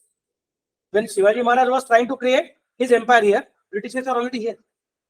समझ में क्या बोल रहा हूँ? शिवाजी महाराज के बाद में ब्रिटिशर्स नहीं थे, यहाँ पे आना चालू हो गया था उनका. They were working their status and they had already started their companies. समझ में कैसे बोल रहा हूँ? शिवाजी महाराज के टाइम कंपनीज नहीं थी. Indians were not having companies, but Europeans were having companies. And first East India Company was started by Dutch people, not even by English people. समझ, वो तो 16 वाला है, 1648 के कुछ तो है, बहुत पुराना कंपनी है. So you can understand exactly what is happening here. Why India suffered at the hands of others. Are you getting the point what I'm trying to specify? तो जब तक तुमको ये नहीं समझता है कि सोसाइटी में जो अलग अलग लोग हैं, उन सब लोगों को साथ में लेके कैसे आगे जाने का, उसमें जो बेस्ट लोग हैं उनको आगे लेके जाने के लिए क्या करने का, क्या नहीं करना नहीं है, उनको बेस्ट लोगों के साथ रखने के लिए कैसे मदद करने का, इसका स्ट्रक्चर तुम्हारे पास नहीं रहेगा, तो even if you are very sure and sir मैं तलवार कर सकता हूँ और क्या वो चाटपट्टा चला सकता हूँ, तो और सब ठीक है. Most important, you cannot train the economy properly. You cannot train the system properly. Why institute is expecting you to learn all these different things? Because institute wants you to know how the business world actually works. समझे मैं कैसे बोल रहा हूँ? इसको control करने का नहीं. HUF is good or not? Yes, it is good. It is good for a small type of organization where you are interested in having more trust. You are not required to worry about whether the person is trustworthy or not. And the work is also not extraordinary skilled work. The work is a routine work. ऐसे type के business organisation के लिए HUF surely अच्छा है. उसके लिए खाली फुकट कंपनी क्रिएट करने को मत जाओ, क्योंकि company is going to have lot of different restrictions, lot of different requirements of compliance with the company law. Register बोलेगा साल में इतना ही करो, उतना वो करो, अलग अलग चीजें, तो उसके तुमको अकाउंटेंट अपॉइंट करना पड़ेगा, चार्टर्ड अकाउंट अपॉइंट करना पड़ेगा, उसका फीस भरना पड़ेगा, तुम्हारा खर्चा होते जाएगा. Is company form of organization superior than that of HUF? Yes. But does that mean you should always go for creating company form of organization? No. For certain type of activities, partnership is good. For certain type of activities, HUF is good. For certain type of activities, company is better. यार समझ सकते हो कैसे बोल रहा हूँ? तुमको समझ में आना चाहिए. क्लास में आने का है और तुम्हारा घर यहाँ से लेटर से 10 मिनट की दूरी पे है, तो सर मैं हमारा बड़ा वाला क्या है वो इंडिका में क्या तुम्हारा इनोवा लेके आता हूँ. बोलो क्यों पागल क्यों कर, साइकिल लेके आ जाए. इधर एक तो पार्किंग करने को जगह मिलता नहीं. समझ में कैसे बोल रहा हूँ? तकलीफ हो जाएगी तुमको भी. फिर तुमको पार्किंग में टाइम चला गया, फिर बाद में वहां से पार्किंग दूर करना पड़ा, वहां से चल के आना पड़ा. क्या कोई टाइम पास कर, दूसरे साइकिल लेके आ जाओ, फटाफट से नीचे लगा, ऊपर क्लास को आ जाओ, काम खत्म हो. सो कभी कौन सा व्हीकल यूज करने का तुमको समझ में आना चाहिए. और नहीं सर मुझे अभी ना मुंबई को जाना है, मैं साइकिल पर से जाऊंगा. आपने बोला साइकिल अच्छा, अरे बाबा नहीं, दिमाग चला इसलिए क्या यूज करने का, कभी यूज नहीं करने का. समझ में कैसे बोल रहा हूँ? तो apply your mind and decide which form of organisation is good for you. These advantages and disadvantages are not to tell you that Deco company is best and we lost to companies, that's why we should always start companies. That is not the case. To understand exactly what are the different ways in which every form gives you advantages and disadvantages. Identify your activity. For this activity, something can be different. For some other activity, something else can be different. Is it clear to all of you? Next, अगला कौन सा है? पढ़िए. All the partners are equally entitled to take part in the partnership business. The right of management of joint family business primarily vests in the burden of the governing male member or female member of the family. Yes. So this is the complicated thing again. ऐसे देखा जाएगा तो अच्छी बात है, क्योंकि एक आदमी डिसाइड करेगा काम खत्म, बाकी लोग आवाज करने का झंझट नहीं। पार्टनरशिप में क्या हो जाएगा, will not always take consensus unless it is not agreed. We'll find out all partners are having working partner capacity. हमने ऑलरेडी डिस्कस किया था, जब तक क्लियरली बोला हुआ नहीं तब तक सब partners are automatically considered working partners. अगर सब लोग वर्किंग पार्टनर, सब लोग दिमाग चलाएंगे, too many cooks spoil the cake, ये भी हो सकता है। एक्सपर्ट नहीं रहेंगे तो एक दूसरे के टांग में टांग अड़ाते रहेंगे तो आगे कुछ नहीं जाएगा, वो भी गड़बड़ होता है। तो उसके मुकाबले एचयूएफ में एक अच्छा फायदा है। कौन सा वाला फायदा है, ये कर्ता के ऊपर क्रिश्चियन का जिम्मेदारी दिया है, काम खत्म हो गया। लेकिन उसमें गड़बड़ भी होता है। It's an advantages position if karta is powerful, he's visionary, he's having extraordinary executive abilities, he's having very good capacity of communicating with everybody else, not just within the family but with outside family also. तो कर्ता जितना होशियार उतना HUF का success great.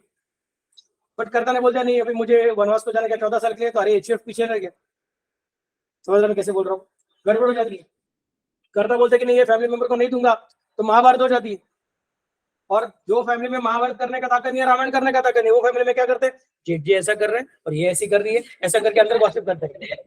समस्या में कैसे बोल रहा हूँ, क्योंकि शादी कभी बहुत ही बार सब चालू हो जाता है, एक दूसरे के पीछे गॉसिप करना, एक दूसरे के बारे में कुछ अलग अलग बोलते बैठना, डिफिकल्टीज क्रिएट करना, ultimately that thing happens. So is it good? Yes, provided the कर्ता इज विजनरी। कर्ता इज त्याला मराठी शब्द कुठे कर्तबगार। समझा मैं कैसे बोल रहा हूँ? तो अगर वो होशियार रहेगा, ग्रेट रहेगा और इकोनॉमिक कंडीशंस उसके फेवर में रहेगा तो फैमिली का फॉर्चून पागल ऐसा ऊपर चला जाएगा। बट अगर वो होशियार रहने के बाद इकोनॉमिक कंडीशन खराब रहेगा तो फैमिली को तकलीफ और फैमिली के सब मेंबर्स को तकलीफ। बाकी लोग बोलेंगे हमारा गला दबा रही है, तोंड दाबून बुक्क्यांचा मार, मराठीत म्हणतात की तोंड दाबून बुक्क्यांचा मार, मतलब हमको अभी बात करने का इजाजत नहीं क्योंकि फैमिली में, और हम तो करना है नहीं। समझा मैं कैसे बोल रहा हूँ? तो झगड़ा हो जाता है। This is a difficulty which can happen in case of it. In fact Ramayan का स्टार्टिंग पॉइंट भी क्या है, एक दशरथ और 3 बीवियां। पहली बीवी का जो बेटा है, पहला बेटा, वो राजा बनेगा, वो कर्ता बनेगा। मेरा बेटा कर्ता क्यों नहीं बने? हो गया ना झगड़ा होके बाद में पूरा रामायण। तो एचयूएफ का प्रॉब्लम हो सकता है कि yes, if karta is not having the capacity to control और other members are having higher power to control और manipulate, then HUF can suffer. सबको समझने में कैसे बोल रहा हूँ? Is it a good thing? Yes, provided karta is powerful, strong, visionary and economic conditions are conducive for that organization. Otherwise it is not conducive. Is it clear to all of you? अरे कुछ तो बोलो। Yes. सबको समझा क्या? Okay, next part. I can go back. The amendment in 2005 entitled all other current members. ये तुम्हारे पास है, मेरे पास क्यों नहीं है? ऊपर जाके, हाँ अच्छा तू नोट पढ़ रहा है, हाँ पढ़। The amendment in the Construction Act 2005 entitled all current members new means to give to co-partners and HUF. They now enjoy equal rights and privileges with this amendment. On 1st February 2016, Justice Azim Turki gave a landmark judgment which allowed the eldest female co-partner of an HUF to become its partner.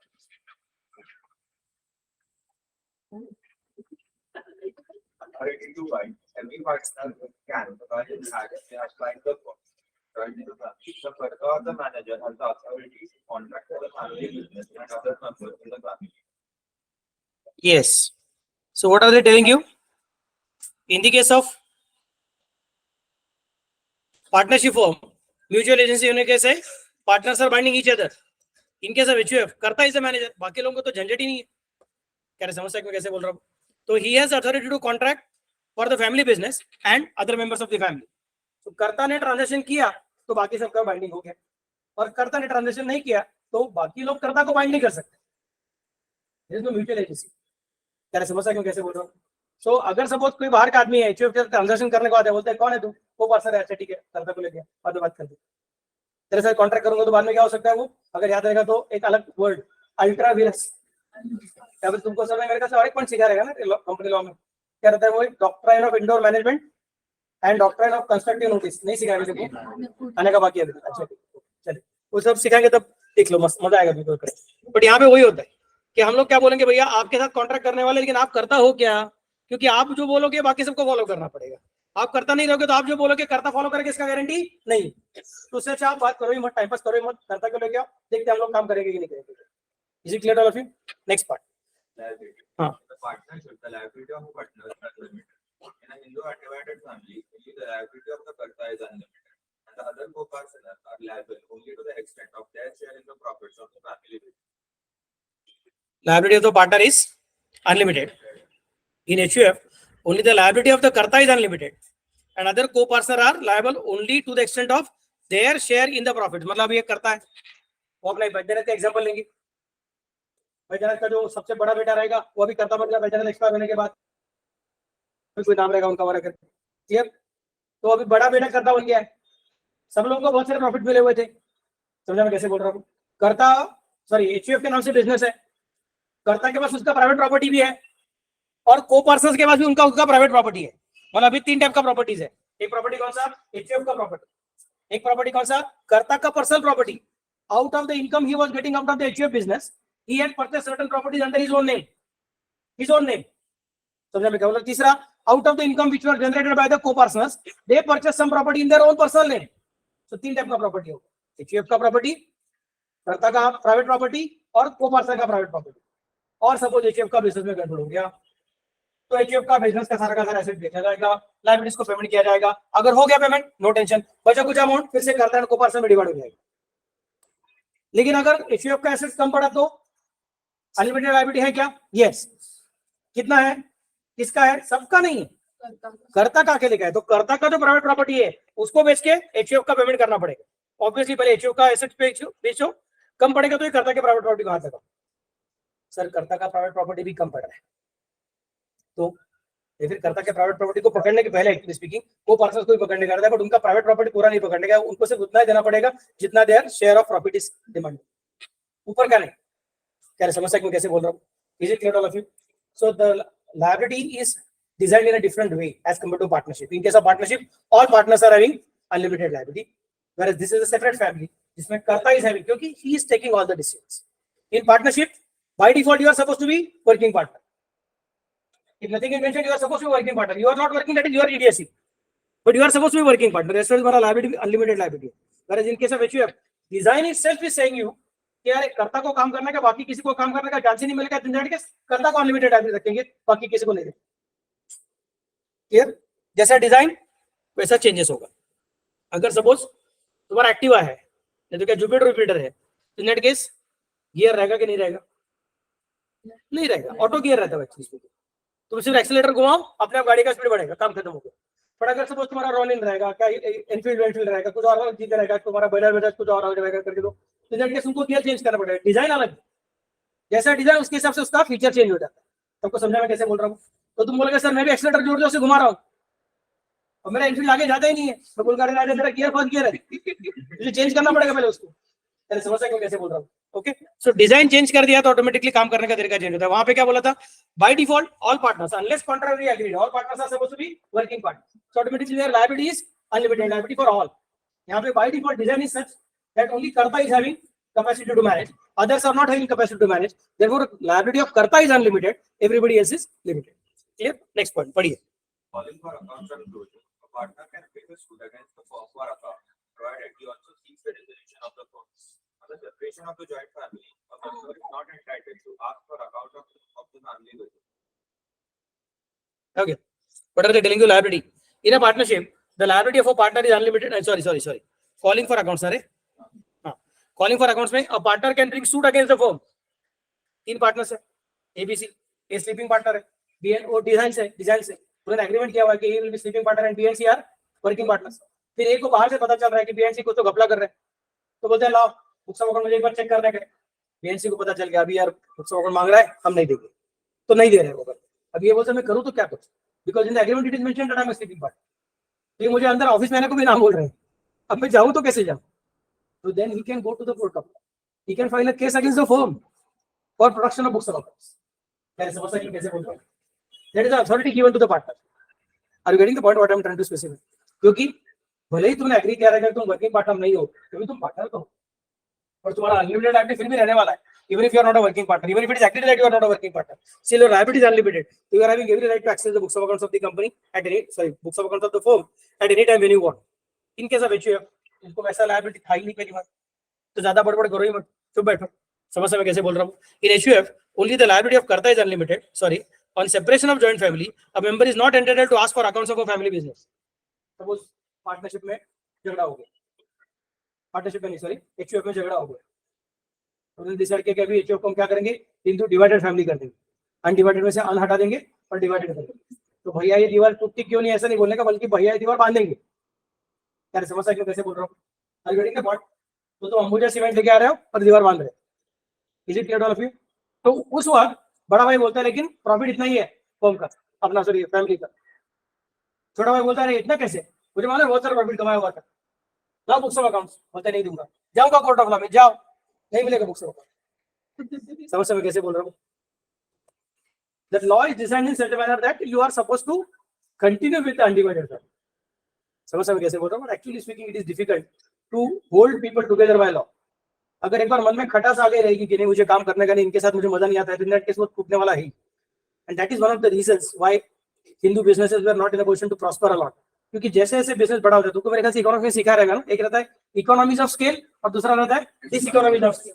तो डिसइकोनॉमीज of scale भी आता है, लेकिन फिर भी कर्ता को आवाज करने को मिलने वाला है, हमको आवाज करने को मिलने वाला नहीं। मैं बोलूंगा क्या करने का यहाँ पे, दिख रहा है नुकसान हो रहा है, बट इसको अकल ही नहीं है, समझता नहीं कुछ क्या करने का क्या नहीं करना है, कुछ सेटल सेपरेट हो जाता है। सब लोग भरत नहीं रहते हैं।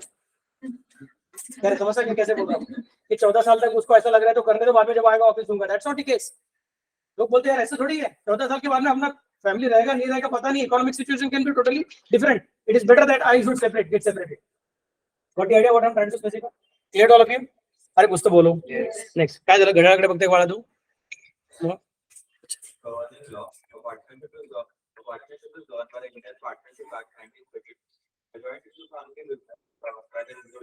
यस, हिंदू लॉ करके बोल के रखो, इसका ईयर बोला हुआ नहीं, because it's based on customs and traditions also. Yes, there is Hindu succession and but Hindu law bola hua hai. There are multiple different acts which govern the Hindu undivided family. समझ में कैसे बोल रहा हूँ? But those different acts are also based on the different schools of thought which are prevalent in India, Daibaga school and Meerut school. यहाँ पे क्या Indian partnership act 1932, मेरे ख्याल से तुमको प्रसाद सर ने भी बोला हुआ रहेगा, जिस कानून को ब्रिटिश पार्लियामेंट ने पास किया था, 1947 के पहले पास हुआ था, उस कानून के नाम में इंडियन शब्द रहता है। समझ में क्या बोल रहा हूँ? क्योंकि इंडियन पार्लियामेंट ने पास नहीं किया था, ब्रिटिश पार्लियामेंट ने पास किया था, और ब्रिटिशर्स का तो पूरी दुनिया भर में अलग अलग जगह में कॉलोनीज था। तो ये एक्ट कौन से कॉलोनी के लिए है? ऑस्ट्रेलियन कॉलोनी के लिए है कि इंडियन कॉलोनी के लिए है कि अफ्रीकन कॉलोनी के लिए है कि अमेरिकन कॉलोनी के लिए है, समझ में आना चाहिए। So British parliament act pass करता हुआ बोलता था Indian partnership act, Indian contract act. यार समझ सकते कैसे बोल रहा हूँ? Are you getting the point? फिर जो कानून हमने पास किया है 1947 के बाद में, हमने पास किया हुआ है, वो हमारे पार्लियामेंट ने पास किया है, और हमारा तो किधर कॉलोनीज है नहीं, तो हम लोग किसी और के लिए पास कर ही नहीं सकते। तो हम जो पास करेंगे हमारे लिए रहेगा, इसलिए हमको नहीं बोलना पड़ता इंडियन कंपनीज एक्ट, हम तो कंपनीज एक्ट बोलते हैं, दो इनकम टैक्स एक्ट बोलते हैं। क्या समझ सकते कैसे बोल रहा हूँ? 1961 का इनकम टैक्स एक्ट, अभी तो जीएसटी एक्ट है अपना, इंडियन जीएसटी एक्ट नहीं। क्या समझ सकते कैसे बोल रहा हूँ? The acts which were pass prior to 1947 they will always have the word Indian. Sale of goods act was a part of Indian contract. That's why when it was separated, they were not required to again introduce that particular. In fact, these are the two laws which were passed by British Parliament, but they were not just applicable in their Indian colonies. They were applicable to all the colonies all over the world. So they were having this special name, Sale of Goods Act. तो India के आदमी ने Australia के colony में अगर goods बेचा रहेगा तो उसको ऑस्ट्रेलिया का सेल ऑफ गुड्स एक्ट और इंडिया का सेल ऑफ गुड्स एक्ट अलग लगेगा, तो फिर से झंझट हो जाएगी। उसके से उन्होंने क्या बोलते हैं, इसको क्या कर दो, sale of goods act. Negotiable instrument act, वो भी पुराना वाला एक्ट है, ब्रिटिश पार्लियामेंट ने पास किया एक्ट, और उसके नाम पे इंडियन वर्ड नहीं है, बिकॉज यहाँ का प्रोमिसरी नोट, यहाँ का बिल ऑफ एक्सचेंज लंदन में ऑर्डर नहीं हुआ, तो इन दैट केस क्या करने का है, रूल सेम रहना चाहिए।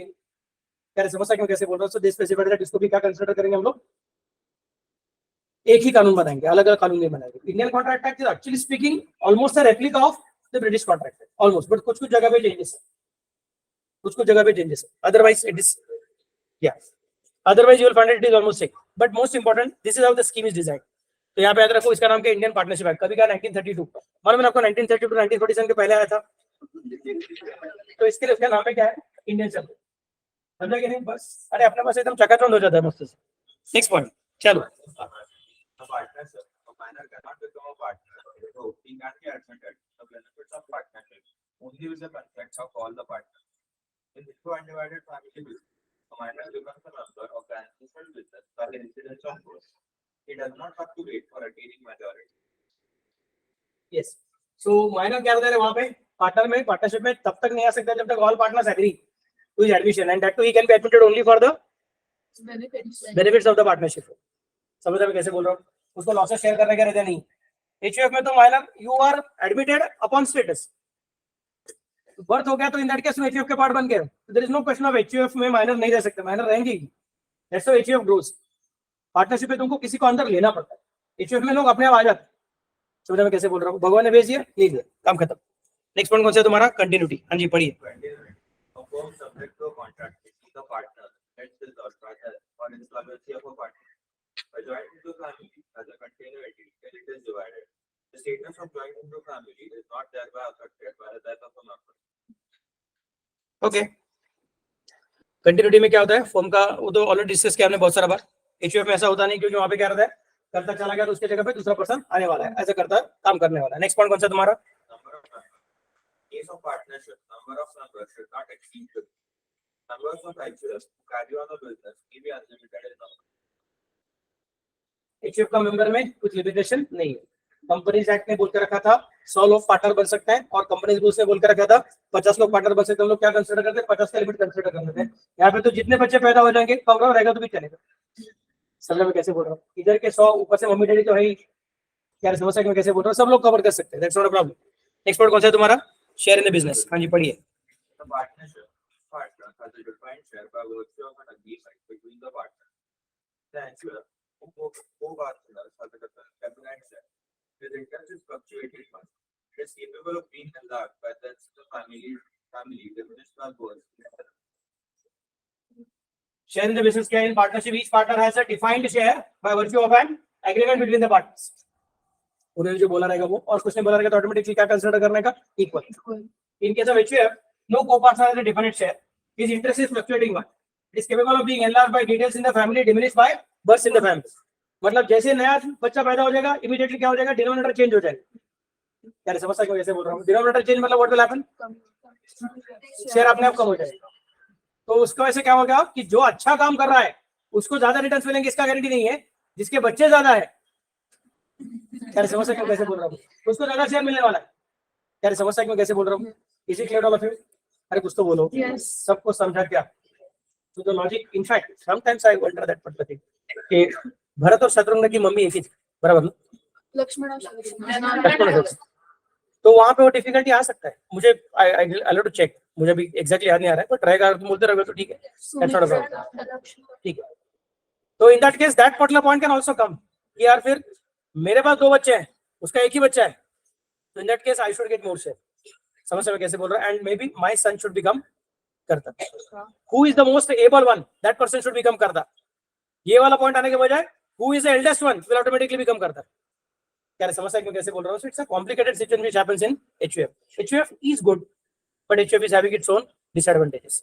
सबको समझा मैं कैसे बोल रहा हूँ? It is good for the purpose of ensuring that families can stay together. बहुत सारी बार हम लोग बोलते हैं कि वेस्टर्न वर्ल्ड में फैमिलीज फटाफट टूटते हैं, और इंडियन कॉन्टिनेंट में फटाफट टूटते नहीं, क्योंकि इंडियन कॉन्टिनेंट में भले ही लोग अभी HUF बनाते कम रहेंगे तो भी अपना जो बेसिक लॉजिक है वो इस तरह से चलता रहता है, फैमिली के हिसाब से चलता रहता है। समझा में? उनका बेसिक लॉजिक पार्टनरशिप के हिसाब से ज्यादा चलता रहता है। समझ रहा मैं कैसे बोल रहा हूँ? सो जब तक फायदा है, जब तक ठीक ठाक चल रहा है तब तक ठीक है। अगर तुझे काम करने को मैं क्या को यहाँ पे अटका रहा हूँ? Why should I consider that this is 7 जन्मों का बंधन? समझा मैं कैसे बोल रहा हूँ? So we have designed our structure, our mentality, our values, our culture based on this infinite perpetuity. 7 जन्म मतलब, और किसको पता ये 7वां है कि पहला है? क्या समझ सकते हो कैसे बोल रहा हूँ? So it is all perpetual. Are you getting the point? You are not allowed to get out, it is perpetual now. और ऊपर से परपेचुअल सिर्फ वो एंटिटी नहीं है, relationship perpetual, which is an extraordinary situation. So अपना value system पूरा change होता है, उनका वैल्यू सिस्टम पूरा चेंज होता है। हमने इस सिस्टम को चलाने के लिए कुछ चीजें बांध के रखी हुई है। नंबर 1, प्रॉपर्टी फैमिली का होगा। नंबर 2, बड़े बेटे को अपने बाय डिफॉल्ट पावर मिलते जाएगा। नंबर 3, जितने फिर बाकी लोगों का फायदा क्या है? तुम्हारे पास ज्यादा बच्चे रहेंगे, तुमको ज्यादा शेयर मिलेगा। So we have tried to design these different questions or answers in a different way that gave us certain benefits, that also gave us certain difficulties. सबको समझने में कैसे बोल रहा हूँ? But we are not thinking of every time always entering into HUF or every time always entering into partnership. खुद decide करने का कौन सी चीज के लिए पार्टनरशिप अच्छा है, कौन सी चीज के लिए HUF अच्छा है। सबको समझने में कैसे बोल रहा हूँ? चलो ठीक है। अगला पॉइंट कौन सा है तुम्हारा? Partnership and co-ownership. Just a minute, what is the time? 9:50 हो गया। मुझे 10:15 तक तुम्हारा लेक्चर लेने का है। एक 5 मिनट रुकेंगे क्या सिर्फ, क्योंकि कुछ लोगों का चेहरा देख के मुझे डर लग रहा है कि नहीं ये डिस्टिंक्शन पूरा करता हूं। This distinction will complete. What is that? Partnership versus co-ownership. चलिए आप पढ़िए। Partnership versus co-ownership or joint ownership, that is which subsists between persons who own property jointly or over. Cases of preference, formation, partnership always arises out of a contract, express or implied.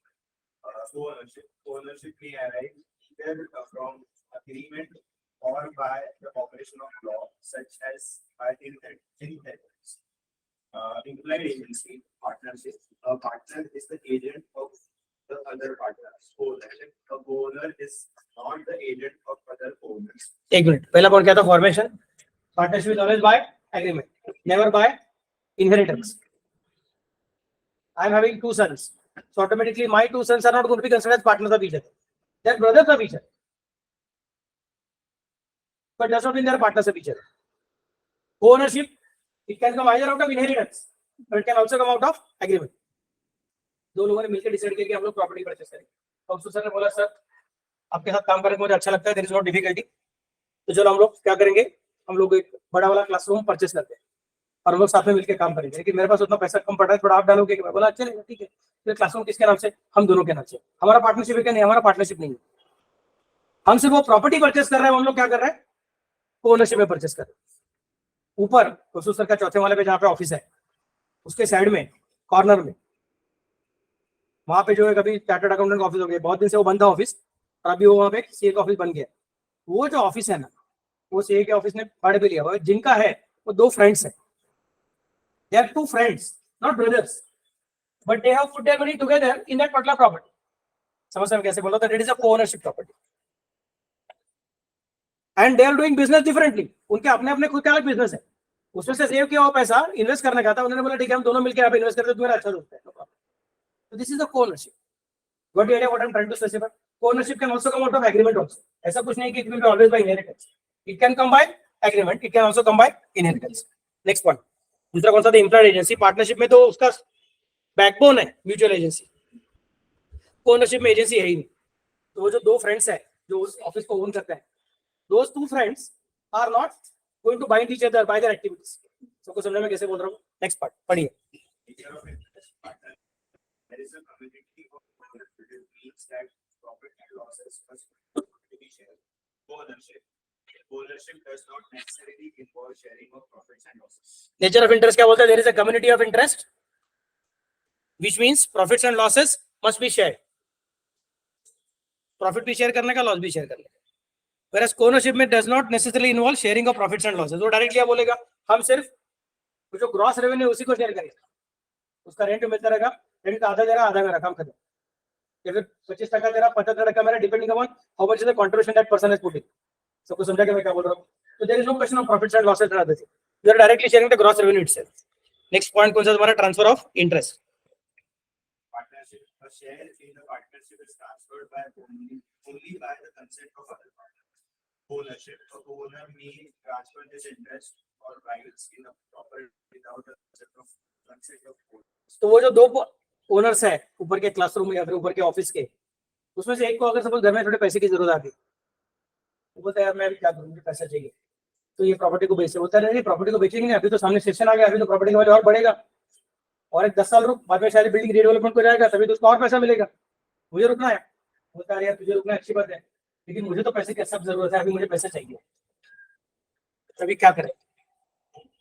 Compulsion नहीं है कि business बेचने का, तो वो क्या करेगा? ठीक है, दूसरे किसी को बोलेगा देख भैया मेरा इस प्रॉपर्टी में इतना शेयर है, तो ये प्रॉपर्टी का आजकल का वैल्यू इतना है, इसका मुझे 25% मिल सकता है, तो तू मुझे देता रहेगा तो मेरा शेयर तेरे नाम से करके दे सकता है। समझ में कैसे बोल रहा हूँ? जिसको बेचने का नहीं होता है नहीं, तू नहीं कर सकता है। जिसको बेचने का नहीं है वो बोलता है नहीं तो ऐसा नहीं कर सकता है, तो वो बोलेगा नहीं यार ये पार्टनरशिप तो है नहीं, इतना परमिशन लेना पड़ेगा। And anyway you are not supposed to have mutual agency, so there is no difficulty, there is no consent which is required. He cannot bind you by his activities, and you cannot bind him by his activities, so there is no tension. So co-ownership में is it possible to transfer your interest without the permission of other partner? Yes. Or other co-owner? Yes, it is possible. Is it clear to all of you? Okay. Mutual agency आएगा तो pressure ज्यादा बढ़ता है। हमेशा याद रखो, petrol का गाड़ी में डीजल डाला चलेगा क्या? तो गाड़ी कैसा बना है वो देखने का। पार्टनरशिप में क्या बोला, म्यूचुअल एजेंसी, तो उसमें डीजल डाल के चलता नहीं है, उसमें गड़बड़ हो जाएगी। और ये को ओनरशिप है, ये गाड़ी डीजल वाला है, तो इसमें डीजल डालना चलो, इसमें पेट्रोल डालने का नहीं है। सबको समझा मैं कैसे बोल रहा हूँ? नेक्स्ट पॉइंट पढ़िए। Partnership versus association. Basis of the members. Means partnership. Partnership means and involves setting up a relation of agency between two or more persons who have entered into a business for peace in the intention to share the profits of such a business. Association evolves out of social cause where there is no necessarily shift to earn and share profits. The intention is not to enter in a business for peace. Yes, तो एक क्या है partnership है, दूसरा क्या है association है।